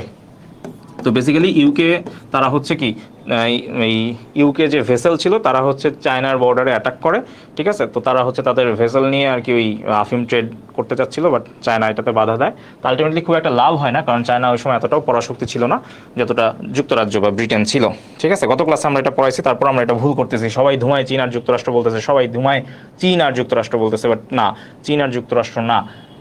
অ্যান্সার কি? চীন আর যুক্তরাজ্য। চীন আর যুক্তরাষ্ট্র আসলে একটা প্রক্সি যুদ্ধে জড়িত হয়ে যায়, সেটা হচ্ছে কোরিয়া যুদ্ধ, নট আফিম যুদ্ধ। এটাও আমি ক্লাসে পড়াইছি, যারা আগের ক্লাসগুলো পড়ছেন তারা জানেন কোরিয়া যুদ্ধই হচ্ছে প্রথম যুদ্ধ, যেই যুদ্ধে অফিসিয়ালি চায়না আর যুক্তরাষ্ট্র দুই পক্ষে ছিল। কোরিয়া যুদ্ধ কত সালে সংঘটিত হয়? 1950 সালে, এবং এটাও 3 বছর স্থায়ী হয়, 1953 সাল পর্যন্ত। এবং এই কোরিয়া যুদ্ধের কথাগুলোও কিন্তু আমি আপনাদেরকে পড়াইছিলাম। এই কোরিয়া যুদ্ধের কারণটা কি ছিল? উত্তর কোরিয়া কি করছে? দক্ষিণ কোরিয়াতে অনুপ্রবেশ করে তাদেরকে অ্যাটাক করে, তখনই হচ্ছে যুদ্ধ বাধে। তো চীন, গত ক্লাসে আমি বলছিলাম যে যেখানেই আপনি নর্থ পাবেন, যেখানেই আপনি নর্থ পাবেন সেখানেই আপনি কাকে পাবেন? সেখানে আপনি পাবেন হচ্ছে রাশিয়া আর হচ্ছে কি চায়না, আমি বলছিলাম। এবং যেখানেই আপনি সাউথ দেখবেন সেখানে আপনি বুঝবেন ওখানে কে আছে, ওখানে ইউএসএ আছে। এই কথাটা বলার মানে কি? এই কথাটার মানে হচ্ছে যে কোরিয়া যুদ্ধ 1950 সালে যখন সংঘটিত হয়, ওই কোরিয়া যুদ্ধে আসলে বেসিক্যালি যুদ্ধ কার কার মধ্যে লাগে? নর্থ কোরিয়া আর কি সাউথ কোরিয়া। তাহলে বলেন তো যে নর্থ কোরিয়ার সাথে কারা একমত পোষণ করছিল, বা এই কোরিয়া যুদ্ধে নর্থ কোরিয়াকে কারা সাহায্য করছিল? রাশিয়া এবং কি চায়না। এই কোরিয়া যুদ্ধে সাউথ কোরিয়াকে কারা সাহায্য করছিল? যুক্তরাষ্ট্র। তাহলে বলেন তো এই যে মেইনলি যুদ্ধে লাগছে কারা? নর্থ কোরিয়া আর সাউথ কোরিয়া। তাহলে প্রক্সি যুদ্ধে অংশ নিচ্ছে কারা? চায়না আর ইউএসএ। তো আমি আপনাদেরকে এই প্রশ্নটা পড়াইছিলাম যে কোন যুদ্ধে প্রথমবারের মতো অফিসিয়ালি চায়না আর যুক্তরাষ্ট্র কি হয় একসাথে, মানে মারামারিতে যুদ্ধ মানে লিপ্ত হয়, মানে কোন যুদ্ধে সর্বপ্রথম চায়না আর যুক্তরাষ্ট্র ব্যাটেল ফিল্ডে নামে? কোরিয়া যুদ্ধ। ইভেন মজার ব্যাপার হচ্ছে যুক্তরাষ্ট্র এই চায়নার সাথে মাত্র 6 ঘন্টায় হেরে যায়, এটাকে বলা হয় 6 আওয়ার ওয়ার বা 6 ঘন্টার যুদ্ধ। খুব সম্ভবত ব্যাটেল অফ ওসান ওসান নামে একটা অঞ্চল আছে, সেই অঞ্চলে যুক্তরাষ্ট্র চীনের কাছে হেরে যায়। এবং ওইটাই একদম প্রথম, মানে দুনিয়ার ইতিহাসে ওইটাই একমাত্র মনে হয় যুক্তরাষ্ট্র কোনো একটা যুদ্ধে হারছিল। হ্যাঁ, 6 ঘন্টার মধ্যেই আসলে পেরে ওঠে নাই আর। এই সবগুলো জিনিস আমি পড়াইছি, স্টিল আমরা ভুল করতেছি, দেখেন এই জন্য বারবার এগুলো বলি। আফিম যুদ্ধ আমি গত ক্লাসে পড়াইছি, স্টিল আপনারা সবাই বলে গেছেন যে আফিম যুদ্ধ হয়েছে চীন আর যুক্তরাষ্ট্রের মধ্যে। না, যদি আফিম যুদ্ধের কথা বলে তো বেসিক্যালি ব্রিটেন তারা আফিমের ব্যবসা করতে চীনে ঢুকছিল, চায়না বাধা দিছে। খুব সহজ কথা, চায়না বাধা দিছে, যুদ্ধ লেগে গেছে। কত সালে? 1839 সালে। আর যে কোরিয়া ছিল 1948 সালে যখন কোরিয়া ভাগ হয়, নর্থ কোরিয়া আর দক্ষিণ কোরিয়া দুইটা যখন অফিসিয়ালি তারা ডিক্লেয়ার করে যে হ্যাঁ আজকে থেকে আমরা উত্তর কোরিয়া, আজকে থেকে তোমরা দক্ষিণ কোরিয়া। তো সেই সময়ে 1948 সাল থেকে যখন তারা আলাদা হইলো, তারা কখনো আসলে আলাদা হইতে চায় নাই, কেউ আলাদা হইতে চায় নাই, কেউ আলাদা হইতে চাইছে। এই যে একটা মনোমালিন্য, এই যে একটা দ্বন্দ্ব, সেই দ্বন্দ্বের রেশ 1950-এ গিয়ে থামে কোরিয়া যুদ্ধে। তো ফাটাফাটি লেগে যায়, এই নর্থ কোরিয়া কোথায় ঢুকে পড়ে? সাউথ কোরিয়াতে। তখনই 1950-এর যুদ্ধ লাগে এবং সেই যুদ্ধে চীন আর যুক্তরাষ্ট্র প্রক্সি যুদ্ধ করে, ঠিক আছে। আমি বারবার বলতেছি, যদি আপনার কোথাও নর্থ পান, নর্থ মানেই হচ্ছে সেখানে রাশিয়া আর চায়না আছে। যদি সাউথ পান তাহলে কি সেখানে ইউএসএ আছে, ঠিক আছে। আমরা গত ক্লাসে ভিয়েতনাম যুদ্ধের কথা পড়ছিলাম, মনে আছে? ভিয়েতনাম যুদ্ধ, এবং ভিয়েতনাম যুদ্ধর এখানেও নর্থ আর সাউথের কথা আছে। বলেন তো ভিয়েতনাম যুদ্ধ কবে হয়? ভিয়েতনাম যুদ্ধ, ভিয়েতনাম ওয়ার, এই ভিয়েতনাম ওয়ার আমরা গত ক্লাসে পড়ছি 1955 থেকে 1900। ভিয়েতনাম ওয়ার 1955-তে শুরু হয়ে 1975-এ শেষ হয়, এবং ভিয়েতনাম যুদ্ধ হয় হচ্ছে নর্থ ভার্সেস সাউথ। তাহলে বলেন তো নর্থ ভিয়েতনাম যে ছিল, নর্থ ভিয়েতনামকে কারা সাহায্য করছে? ঝটপট বুদ্ধি করে বলেন। আমি সবসময় বলছি নট মানেই কি, যেখানেই আপনি নট পাবেন সেখানেই কে আছে বলেন। নর্থ ভিয়েতনাম, এই নর্থ ভিয়েতনামের পক্ষে কারা যুদ্ধে অংশ নিয়েছিল বলেন তো? রাশিয়া, রাশিয়া, ঠিক আছে। আর এখানে অল্প করে কে ছিল? চায়নাও ছিল। আর এই যে সাউথ, সাউথ ভিয়েতনাম, এই সাউথ ভিয়েতনামকে কারা সাপোর্ট দিছিল? ইউএসএ, ঠিক আছে। বুঝতে পারছি? ওকে, ভেরি গুড, সেরা সেরা সেরা সেরা, ওকে, অস্থির, গত ক্লাসের জিনিস। ওকে, এই এই হলো ব্যাপার স্যাপার। তো আফিম যুদ্ধ তাহলে কি হবে? চীন যুক্তরাজ্য, যদি চীন ও যুক্তরাষ্ট্র বলতে চান তাহলে হচ্ছে কোরিয়া যুদ্ধ, ঠিক আছে। আর যদি ভিয়েতনাম ওয়ার বলে তাহলে হচ্ছে রাশিয়া ভার্সাস ইউএসএ। ওকে, তো এগুলো আমরা গত ক্লাসে পড়ছিলাম, গত ক্লাসের জিনিসপত্র এটা আর বলতেছিলেন না। এই যে কুনলুন যে পর্বতটা আছে, এই কুনলুন পর্বতেই হচ্ছে কি ওই যে আফিম যুদ্ধ সংঘটিত হয়। এই কুনলুন পর্বত বর্তমানে হংকংয়ে অবস্থিত, ঠিক আছে, হংকং। নেক্সট প্রশ্নে চলে যাই, চলেন। এগুলো গত ক্লাসে দেখাইছি। Operation Swift is related to, operation Swift, এই যে অপারেশন সুইফট, এই অপারেশন সুইফট, এইটা, এই অপারেশনটা কার সাথে জড়িত? কোন যুদ্ধের সাথে জড়িত বলেন? কোন যুদ্ধের সাথে জড়িত? একটু আগে আমরা বলছি ভিয়েতনাম ওয়ার, একটু আগে আমরা পড়ছি, গত ক্লাসেও পড়ছি ভিয়েতনাম ওয়ার, ঠিক আছে। যেহেতু গত ক্লাসে পড়ছি এটা ডিটেলস বলতেছি না। ভিয়েতনাম ওয়ার, এটাকে আমরা বলি হচ্ছে অপারেশন সুইফট। অপারেশন সুইফট নামে একটা অপারেশন চালানো হয় ভিয়েতনাম ওয়ারে। গত ক্লাসে একটু দেখে নেবেন এটা গত ক্লাস থেকে। ওকে, নেক্সট কি বলছে? এইগুলাও গত ক্লাসে ছিল, এটাও গত ক্লাসের জিনিস। এটার অ্যান্সার হচ্ছে যেটা আগে বলছি 1948, অর্থাৎ কত সালে নর্থ কোরিয়া আনুষ্ঠানিকভাবে তাদের স্বাধীনতা ঘোষণা করে, বা তারা যে আজকে থেকে নর্থ কোরিয়া সেটা স্বাধীনতা বা সেই ডিক্লারেশনটা কবে দেয়? 1948, সেটা গত ক্লাসে জাস্ট একটু রিক্যাপ করাই দিয়েছি গত ক্লাসের জিনিসটা, ঠিক আছে। Okay, Tajikistan declares independence 9 September from the Soviet Union. তো গত ক্লাসেও আমরা এটা পড়াইছিলাম, বলেন তো দেখি তো মনে আছে কিনা, সালটা মনে আছে কিনা। তাজিকিস্তান কত সালে সোভিয়েত ইউনিয়ন থেকে বের হয়ে আসে? তাজিকিস্তান কত সালে সোভিয়েত ইউনিয়ন থেকে বের হয়ে আসে? ঝটপট বলেন, গত ক্লাসে পড়াইছি, গত ক্লাসে পড়াইছি তাজিকিস্তান কত সালে সোভিয়েত ইউনিয়ন থেকে বের হয়ে আসে, বলেন। মনে আছে? গত ক্লাসে পড়াইছিলাম এই যে 9 সেপ্টেম্বর নিয়ে অনেকগুলো ইভেন্ট শেয়ার করছিলাম, 9 সেপ্টেম্বরের উপরে অনেকগুলো ইভেন্ট শেয়ার করছিলাম। সেখানে আমরা বলছিলাম যে তাজিকিস্তান ডিক্লেয়ার্স ইন্ডিপেন্ডেন্স। তো তাজিকিস্তান ইন্ডিপেন্ডেন্সটা ডিক্লেয়ার করে কত সালে বলেন? 1991। আর এসে ভেরি গুড, 1991। আচ্ছা, পলাশ মাহমুদ, মিম, শারমিন, দীপু, আরিয়া সবাই অ্যান্সার করছেন, ভেরি গুড। তো এইটা হচ্ছে ম্যাপ, এটা আপনারা পরে দেখে নিন, হ্যাঁ, আপনারা পজ দিয়ে এখানে দেখতে পারবেন। এটা নিয়ে আমি আরেকদিন আলোচনা করবো। আমরা জানি সোভিয়েত ইউনিয়ন 1991 সালে যখন পুরোপুরিভাবে ভেঙে যায় তখন আলাদা 15টা রাষ্ট্র হয়। এখন পর্যন্ত আমরা 3টে রাষ্ট্রের নাম জানছি, আর্মেনিয়া, আজারবাইজান, আর গত ক্লাসে শিখছি তাজিকিস্তান। বাকিগুলো পর্যায়ক্রমে জেনে যাব। সো এই ম্যাপটা নিয়ে ওই দিন আমি আলোচনা করব, ঠিক আছে। ওকে, বলেন। প্যালেস্টাইন লিবারেশন অর্গানাইজেশন, এই যে পিএলও, প্যালেস্টাইন লিবারেশন অর্গানাইজেশন, যেটাকে আমরা বলি কি পিএলও, এটাকে কি বলি বলেন তো? পিএলও, ঠিক আছে। এটাকে সংক্ষেপে কি বলে? পিএলও। এটার হেডকোয়ার্টার কোথায় বলেন তো? আমি আগের ক্লাসে পড়াইছিলাম এটার হেডকোয়ার্টার কোথায়? জেরুজালেম।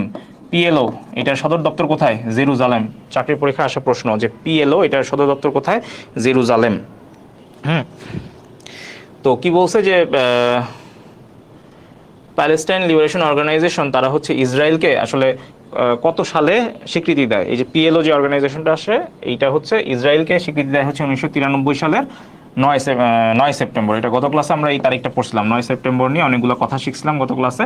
তো এই 9 সেপ্টেম্বরেই হচ্ছে আসলে কি হয়েছে, পিএলও 1993 সালের 9 সেপ্টেম্বর ইসরায়েলকে স্বীকৃতি দেয়, ঠিক আছে। এই তারিখটা আসলে মনে রাখার দরকার নাই, হ্যাঁ, মনে রাখার দরকার নেই, আপনি জাস্ট সালটা মনে রাখেন তাইলেই হবে। 93 সালে পিএলও ইসরায়েলকে স্বীকৃতি দেয় আর কি। ওকে, আচ্ছা। তো লাস্ট একটা প্রশ্ন চলেন, বাংলাদেশ হাউস বিল্ডিং ফাইন্যান্স কর্পোরেশনে আসা প্রশ্ন যে Google released it's knowledge graph in which language on 29 March 2017। হ্যাঁ, 29 মার্চ 2017 এই যে তারিখে গুগল একটা ভাষায় তাদের নলেজ গ্রাফ শেয়ার করে, ঠিক আছে। নলেজ গ্রাফ শেয়ার করে, কোন ভাষায় গুগল নলেজ গ্রাফ শেয়ার করে? এটার অ্যান্সার কি হবে বলেন? Google release its knowledge graph in which language on 29th March 2017। তো এটা কেন ইম্পর্টেন্ট বুঝতেই পারতেছেন অপশনগুলো দেখে। এখানে আসলে বাংলা ভাষায় তারা হচ্ছে একটা নলেজ গ্রাফ শেয়ার করে। দ্যাটস ওয়াই কি এইটা পরীক্ষায় আসছিল ওই সময়। সো যেহেতু আসছিল ওই জন্য সলভ করাচ্ছে, যেহেতু অনেক পুরাতন ইস্যু, না আসার সম্ভাবনাই বেশি। বাট ইন কেস যদি আসে যেন আমরা অ্যান্সার করতে পারি। সো আমরা মনে রাখবো যে গুগল কোন একটা বছরে কোন একটা সময় কি করছে, নলেজ গ্রাফটা শেয়ার করছে তারা, বা নলেজ গ্রাফ এটা রিলিজ করছে কোন ভাষায়? বাংলা ভাষায়। তারিখ কোনো কিছু মনে রাখার দরকার নাই, এগুলো দরকার নাই, জাস্ট মনে রাখবেন যে এই ঘটনাটা ঘটছিল, ঠিক আছে। ওকে, তো ঠিক আছে, আজকে আমরা মোটামুটি কতগুলো প্রশ্ন পড়ছি দেখেন তো? 45টা প্রশ্ন পড়ে ফেলছি, ঠিক আছে। তো এরকম আরও ক্লাস যদি আপনি করতে চান তাহলে আপনি এই পেজে অ্যাক্টিভ থাকতে পারেন। ঠিক আছে, আপনারা ক্লাস শেষে যারা যুক্ত নাই তারা এখনই যুক্ত হয়ে যাবেন। ফাতিন স্যার জিকে স্পেশাল যে পেজটা আছে, আমাদের কার্যক্রম এখন সীমিত আকারে চলতেছে। প্রতিদিন আমরা ক্লাস নেওয়ার চেষ্টা করি, তো আরও চেষ্টা করব যে গ্রুপে আরও ইনফরমেশন শেয়ার করার জন্য। আমিও চেষ্টা করি মোটামুটি যখন যে সার্কুলারগুলো হয়, নতুন যে সার্কুলারগুলো হয় সেগুলো সবসময় ওখানে আপডেট দেওয়ার। আর ক্লাসের ব্যাপার তো আসলে ইয়া হবেই। স্যার আপনার ফেসবুক পেজ খুঁজে পাই না, লিঙ্কটা গ্রুপে শেয়ার করেন প্লিজ। আচ্ছা, কোন গ্রুপে শেয়ার করব? এটা একটা পেজ, এটা লিখে সার্চ দেন ফাতিন স্যার জিকে স্পেশাল, এটা লিখে সার্চ দিলেই পাবেন। হ্যাঁ, বানান ভুল করেন না, তাহলেই হবে। Thank you Dipu. Next class আজকে কী বার? আজকে তো বুধবার, কালকে ক্লাস নাই।